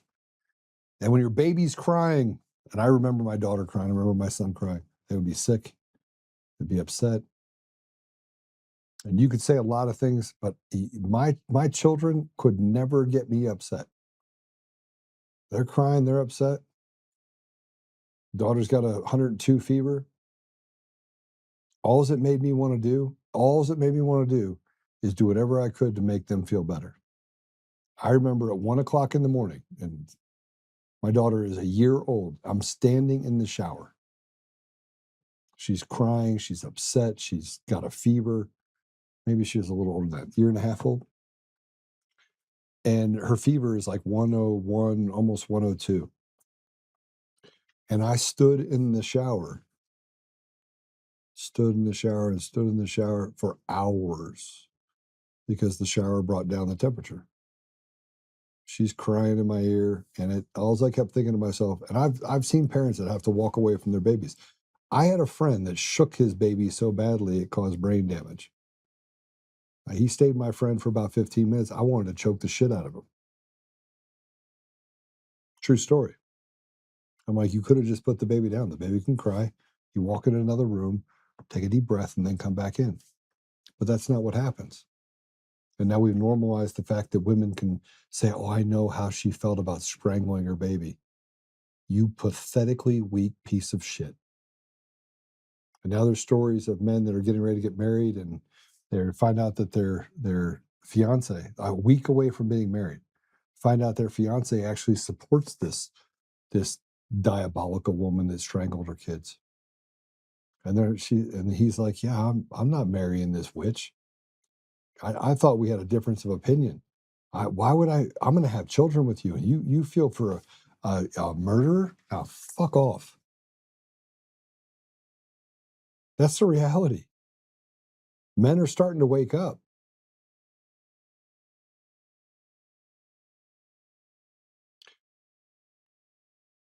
You need to understand where we are, 20%, 30%, 50, or is it 58%, 51% of America, 54%? Hold on, I need to find this out. Let me do this really quick. Let me pull my notes on this. Okay, over 50% of the American people can't read past the 6th grade level. You want to know why? Because you got a bunch of Punjab Bobs and you got a bunch of retards that live here. And they've destroyed the education system in the inner city. And they've said, hey, we're here to help you. It's the white people in the suburbs that actually have an education. They're the problem.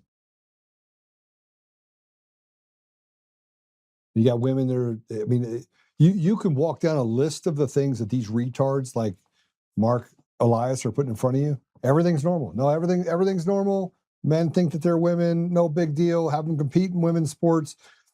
Marginalized, normal, straight women. And the only people that don't support that, like you look at the WNBA, man, you know what that is? That's like they should call it like the Devil's Basketball Association. Because you get someone that's actually a good person, Caitlin Clark, Sophia Cunningham, they're just ostracized. And you got these I don't even know what you'd call them, disgusting people. And those are people that, I mean, it's like the woman that killed her babies. It's there's somewhere along the line it's acceptable. Do you not see it? Does anybody see it? Is this just me? It must be just me. And now kids getting out of school have no possibility of buying their own home. How are you going to buy your own home? Hell, you can't even, the people that own them can't even sell them. I mean, interest rates are through the roof. If you wanted to destroy a society, we're on a pretty good trajectory. We're not in a good place. And you'd be hard pressed to figure out that you can get out there and take care of business. I'm going to show you something really quick. Political violence has become normalized. Everything that would be is shouldn't be. And there's two videos. There's a video I want you to, this is in Denver, okay? So you got the mayor of Denver and you got the attorney general, you got everyone else talking about the fact that they don't want to disenfranchise people for voting because, you know, because they want to continue this. I want to show you what is happening in Denver, in one of the most prominent parts of downtown Denver. I want to show this to you. Play that video first. Can you play that video first? Want to play it? Let's take a look at Mikey's Vibrant Denver for lease. I'm at the pavilions here. For lease, for lease, for lease. All everything down here for lease. There isn't one store open here. That's empty. That's empty down there. There's nobody here. Lunchtime on a Thursday. For lease. For lease. This is for lease too. This is vacant. This is nuts. There's nobody here. There's nobody there. Vacant. They left. This place is empty. This is for lease too.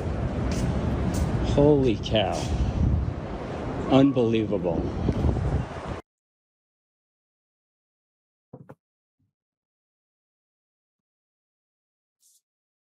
Do you know what Denver reminds you of? Democrats are not retarded. Democrats are not voting for these people. Democrats are not, they're not voting for these people. The occupancy rate in Denver right now is 39%. 61% of the buildings down there are vacant.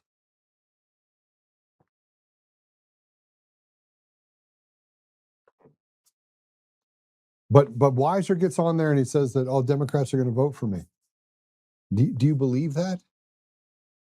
How can you look at the outcome variable and think that Democrats are retarded? They're not.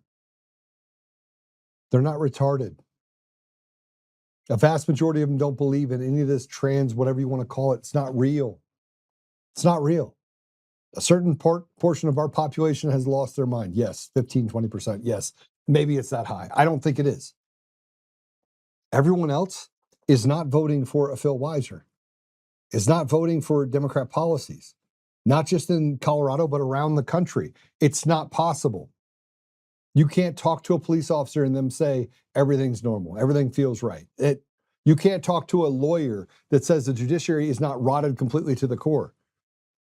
You see what I'm saying here? I mean, this is not normal. But you have people on the left, you have influencers that say they're on the right. Trust us, bro. Trust us. The elections are fine. Trust us, bro. Everything's good. Gas prices are $5 a gallon. Trust us, bro. Let's bring in outside beef while we basically shit on the people that actually have beef in our country. I mean, come on, you can't even begin to understand the institutional rot that we're dealing with right now. Rot. A little history lesson if you want to go check it. This is identical to what it looked like in Venezuela as it started to, the slow collapse turned into a fast collapse and people basically went after each other and crime became the number one thing in the country of Venezuela. And guess what they did? They did it there on purpose. They're doing it here on purpose. They're trying to weaken the disposition of the largest, most powerful country in the world. And the American people are watching as 107 million illegals are all over it. And I'm going to tell you something else that I know is happening. I said, I was on a phone call this morning and I walked through this. Mark my words. You guys think that Iran doesn't have soldiers in the United States? You think the Mexican cartel doesn't? They did. They would just push them out. You don't think that mosques have secret meetings behind doors? You think for any reason that the FBI is smart enough or they care enough or they're not a part of it, that they're not literally, that these people, by the way, I know this for a fact. I've been all over the world. Here's what I'm going to tell you about Muslim extremists. Yes, you have the ones that are stupid that use cell phones and Snapchats and everything else that they're going to get caught. You want to know why? Because the NSA, there's nothing secure. Nothing is secure. There's 20 million cameras around the United States on every corner long before Flock even showed up. And the reason why you have a Palantir and the reason you have Facebook and everything else is they track everything anyway. They already know who you are. They know who I am. They know who you are. They know what you like, don't like, dislike, everything. It's all, nothing is secret, okay? So people that say data, that you have to have data privacy, it's all a lie because the big guys don't care about your rules. Right? They don't care about, it's like paying taxes. They don't pay taxes. Neither does the hijab Bob. The only people that pay taxes are the slave Americans, period. And they're the only ones, by the way, the slave Americans, that are told to kill your babies and support some diabolical woman that strangles her babies. We're already in an upside down world. President Trump doesn't pull the trigger on the Insurrection Act and do something to reset things. What do you think it's going to do? You think it's going to get better? You think when evil's got its grip, it's going to get better? You think your children stand a chance? You got parents running away from things. What state are you going to run away from? All the systems are the same. No, we'll just patch it. John Solomon, we'll just patch it. John Solomon's probably the most retarded individual on the planet. Like if there was a list of most retarded people on our side, Dan Bongino, Kash Patel, John Solomon, all the people that stand up there and act like they're smart. They're not smart. These are stupid people. John Lispy guy. And it always has to be the gay people, right? That tell us like what was the guy? Scott Pressler? Yeah, trust us, bro. We got all the Amish, all 200,000 Amish to vote. Only guess what? They don't have 200,000 Amish that can vote, a voting age. They don't even have 20,000. But it doesn't matter because you got the Julie Kellys of the world and the fiends that are out there on the Democrat side that run around saying, oh, these people are grifters and use every dog whistle that they possibly can against people that are standing up. You want to know why people are demoralized? You want to know why people have had enough and they're just feel betrayed? Because most of the influencers are just a bunch of retards that steal money off the side of things and ignore things that Tucker says because God forbid he say that, hey, when are we going to get back to America first? And you can support the things that President Trump is doing while also pointing out the obvious and saying, you know what, I'll hedge my bets. It's what I tell people to do with faith. Hedge your bets because God, I'm telling you, Jesus was very clear. You cannot come to the Father except through me. So accept Jesus as your Lord and Savior or, face the consequences. It's up to you. It's fine. Hedge your bets on where we're going. I believe something really significant is going to happen over the next 30 days. And we're going to have a group of people that we put together, the red pillars and the black pillars. We're going to put them in there, shake them, have a bunch of people on the panel, and we're going to just let them, trust us, bro, to us to death, or tell us what's going to happen in the future. And then the ones that are the doomers will be on there too. I'm not a doomer. I'm just here to tell you that I smelled the dirt. I'm still going to continue to do the things that I do in order to try to get everything over the finish line. I'm going to fight. I'm going to do the things to fight and be Captain Obvious to you. But I saw some things. I want to show you this other video. This is a video that was in LA Starbucks and had a bunch of protesters chased him into the Starbucks, and then they did something to him. So go ahead and play it.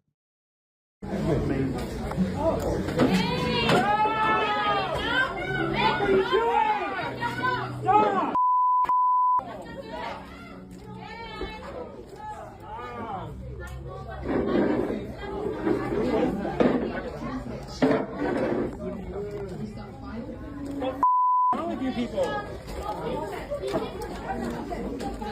got it. Go. Hey, stop! Hey, stop! You gonna call the police now, bud? Okay. There's a lot of people here. Hey, leave him alone! Y'all support MAGA? Y'all support MAGA?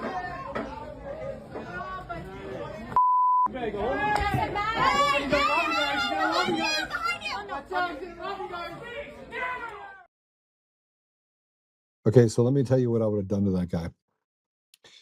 I would have popped his eyeballs out. I would have beat the hell out of him. Then I would have gone to the next guy and done the same thing to him. I would have taken that camera. I would have made somebody eat it. And by the time, but I would never walk into that situation if I wasn't prepared for the fight, number one. And these guys, this is what I talk about people that, you know, have never been in a street fight in their life. You have people that are pouring paint on you. Man, I'd make him eat that paint. I'd make sure that there wasn't a tooth left in his mouth. He would have to go see a lot of dentists and they'd have to reconstruct that dude's face. And you'd say, well, you got 3 or 4 guys. Again, you don't show up to a place like that unless you're willing to fight. But they ran and they jumped behind the deal. Say what you want. Say what you want. Say to me that I would do something different. I would tell you, just go back to 2020 when Antifa broke through the line, started break. I beat the brakes off of people, and I don't even want to fight. That's not even what it's about. What it's about is you don't let evil take over your community. You pour paint on the guy? Come on now. And how about the people that sat there and watched it? And it wasn't just one coward. You just had a group of cowards together that thought, what exactly? You're going to show you what Antifa's doing to you? No, it just shows you how weak you are. And pour paint on you. He's like pouring paint on you. He's like rubbing it off like that's okay. You don't even know what's in that paint. It could be anything. It could be poison. It could be anything. I'd make the guy eat it. Go ahead, put the comments up if you want to. We'll hear it. And look, for all of you guys to say that, hey, that you're a real Christian, Joe, let me tell you something. I follow Jesus. I'm not Jesus. And the fact that you will let the devil itself stomp on you and do that stuff shows me exactly why we are nowhere near where we should be 6 years later.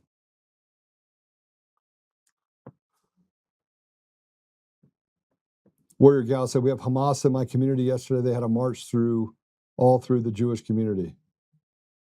We need an army of Joe Oltmans. No, we just need an army of Americans. That's it. And I don't care what people say about me, right? You'd be hard pressed to find someone that has more. I said it today. I had to go visit with a client today, and I told him how we were going to build this entire model thing for him. And I sat there and I was like, and I put it in front of him. I was like, here's what we're going to do for you. He's like, okay, that sounds great. How long is it going to take? Right now. We're going to get it done right now.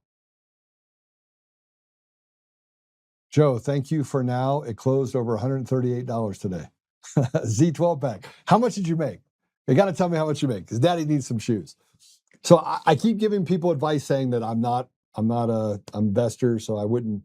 I mean, I'm not what is it called? I'm not a licensed professional for finance, but I give you some advice and it works out. Yeah. Sharon says, how do you stop a bully? Don't run. That was a chemical attack, deadly force required. Hey, look, deadly force or not, the person that did that is going to drink through a straw for a very long time. That's the reality. And, you know, I had this guy that sent me this death threat.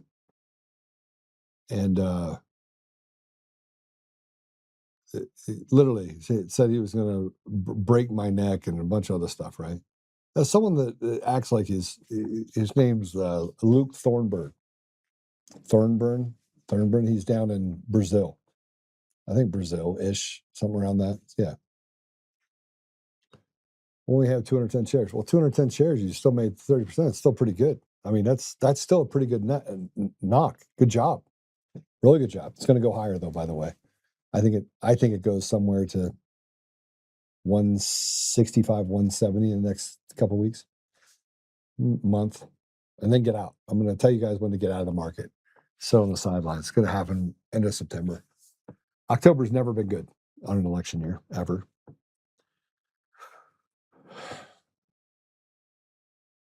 I fear the complexity method of which this country's blown conquered surpasses the cognitive ability of most people. It ain't checkers, it's beyond chess, and tech oligarchs hold all the pieces. Diamond clarity, that is probably the most concise thing that I've ever seen out there before. That's very true. Very, very true. Surveillance cameras everywhere to see where you go, when you go. It's ridiculous. They've destroyed our community. Yes, they have. And once you understand that, you can't get upset anymore. Like, I'm not upset. I'm fine. I'm totally fine. I'm not totally fine that I got hit by a hailstorm yesterday. That sucked. Anarcho-tyranny. Anyway, this guy sent me all these death threats. I was like, hey, just stop talking to me. And then he told me that I'm 5 feet tall, which is crazy. And I'm like, oh, I'm 6'2". And then he said, you're old. And I was like, yeah, that's what the last guy said. These guys, seriously, these people that get out there and pour paint on people and do the things that they do, it only takes one time. They've never been taught a lesson. And you should never walk into a situation where you're not deep, either deep in the ability to take out 2 or 3 people, or deep in the ability to make sure that you have 2 or 3 people with you that can make sure you can take out those 2 or 3 people. Good for you, Jeff. It might muffle the sound. Might do that for sure. Okay. And so, yeah, maybe this is me getting upset. This is my upsetness of watching people do what they just did to this guy. And if you're watching that and you're like letting it happen, this is that pacifist mentality. Get out of here. You want to know why we get conquered? Because you got a bunch of pussies that walk around saying that, oh, are you MAGA? No, I'm an American. And I will literally beat the brakes off of you if you try to hurt another one of my American brothers and sisters. Same thing that happened last week or the week before. I went out there, blue-haired, whatever you want to call it, was being abused by someone else that was basically accosting her. I walked down and said, look, beat it. He didn't want to beat it, so we made him beat it. And she was obviously a radical leftist, obviously. Mentally ill, probably. And I still stood up for her because what he was doing was wrong. He shouldn't be hurting another American. By the way, a block away, 2 police officers standing on the corner watching the whole thing happen. You think they were going to do something? No. Why would they? Why would they? I mean, this is what our country has become. What happened in Denver, it's not isolated to just Denver. It's every community. Every community. I'm just going to tell you that if you want to be prepared, yeah, if you're going to wear the hat, be cowboy enough to back it up. Yeah. Someone said this to me. I want to bring this up again. Patrick was telling me, he goes, Joe, did you know that when we unfunded USAID, that rap music disappeared from the Billboard? True story. I also want you to know something else that's really disturbing. And you probably didn't know this, but I'm going to tell you some things that I think you should know. 35% of the country is on GLP-1s. 35%. Do we know anything about GLP-1s? Anything at all? I mean, look, it's gotten to the point now where I don't even trust the food supply. I certainly am not going to put anything they put in my body. I'm not going to do that either. Yeah, they have lied to us about everything called ivermectin, horse paste. The media has lied about everything. 35% of our population is on GLP-1s. Food stamp programs and everything else is drying up in certain areas, which is causing supermarkets that like Save-A-Lots that service the underprivileged to basically hemorrhage. You got bodegas in New York City that are being replaced by supermarkets that are owned by the city. Can you tell me something? In what part of the world can you not envision going back to bread lines where they have done so much damage to people? Every business shuts down, people don't have jobs, and all you're left for is sitting in a bread line hoping that somewhere along the line they can feed you. Because I'm going to tell you something else. That's what's happening right now. They're doing that in the United States currently. That's what we're dealing with. I don't think that that's the case. I know that that's the case. I've seen this before. What they would do to the poorest among us, they're going to do to you. So if you think that you're going to make it out of this without fighting, man, go ahead. Keep simping along and thinking somewhere along the DOD created Facebook social media experiment was done for your own good, because it's not. And here's the thing that happens out the other side. This is my black pill moment. This is the thing where I want you to take it with you. If everything is on electronics, and by the way, I'm in tech. I understand it very well. But if everything is that environment and they turn it off, do you have any institutional knowledge that's still on paper? Something to think about. MMA, make men muscular again. I agree with that. Make men manly again. How about just make men courageous again? MMCA. All right. Sorry to leave you with that, but that's a lot. All right. Father God, thank you for truth. It is so hard to swallow at times. It's even harder to utter. It's difficult to take it all in and figure out that, or not see to yourself that it's not hopeless. And Father, yet we know it's not. We know that recognizing what's in front of us is an indicator of what we can do in order to resolve it and solve it, that we can operate in a place where we can stand with our brothers and sisters, not just in this country, but around the world. And we can do things to actually take back our community and to instill and restore you to the very walk of life, what we do as Americans. Father, we are a little bit challenged by things to come. And we saw how things happened in 2024. President Trump was elected. But everywhere we turn, we find ourselves saying, if only this will happen, if only this will happen, if only this will happen.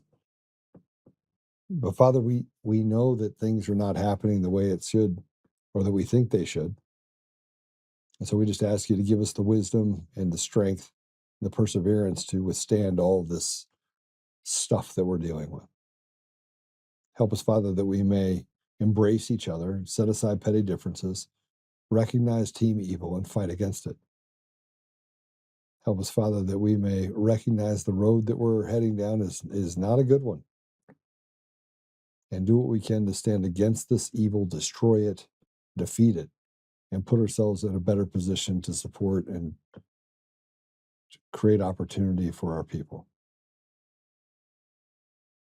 Father, we ask you to put a blessing over President Trump and the people in his office, the administration. We ask you to bless those people that are in positions of power who are doing good, that they may have a stronger voice and may stand up and be supported by the people in their communities and in our country. Help us, Father, to lean into you and to trust and trust in making sure that if we do what we're supposed to do and we bring things to you, that good things will happen. We ask these things, Father, humbly in the name of Jesus Christ. Amen. All right. As I'm sitting there praying, I was like, man, this is just crazy.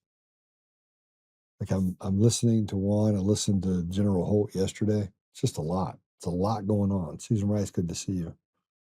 Warrior Gal, hailstorm. We had a tornado. Look, I took authority over it and it became peaceful. But believe me, it wanted to do destruction. It made its way to Nassau. Christians better rise up and take their authority. I agree. We ask in the name of Jesus that the devil be destroyed. Yeah, we do. Where's that Amish community when you need one? All right. Apple Podcasts, Google Podcasts, Spotify, Pandora, iHeartRadio, TuneIn, and more. We did go a little bit later. I was a little late today. Remember, you hit the share button. You're the one that is the ambassador of truth. It's really good to see all of you today. And remember, just do the things that you want to do on your side to share. And but also be the knowledgeable one. Be the one that's out there talking if you're going to be talking to the community. Embrace some other Democrats in your community, and you'll see that you have some unlikely alliances that I think are really important. And be nice to people. Be nice to people, right? People are hurting. Lots of people are hurting.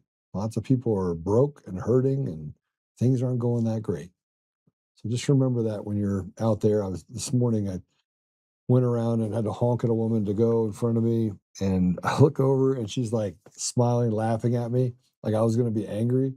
So I smiled and laughed back like, I just wanted you to go. It's like, I'm good. I'm not angry, which pissed her off. So when she went from smiling to giving me the finger, I just kept smiling and raising my hands like, all right, have a great day. The devil is powerless if you don't give him power, right? So just remember that. All right. God bless you. Talk to you soon.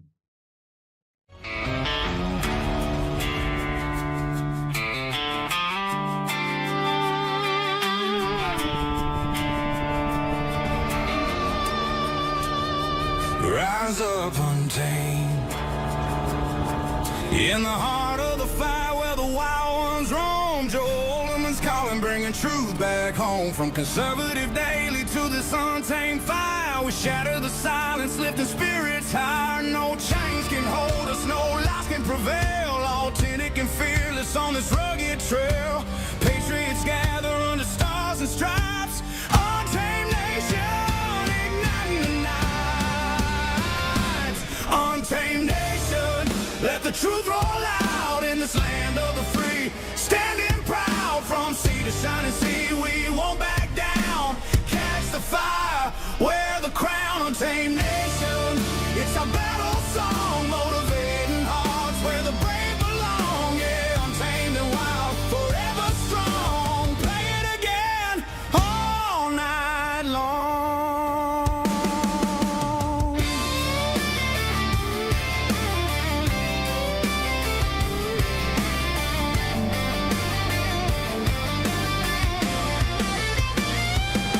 Break the mold, chase the real. No more games, time to heal. Joe's voice leads the untamed crew. Truth matters through and through.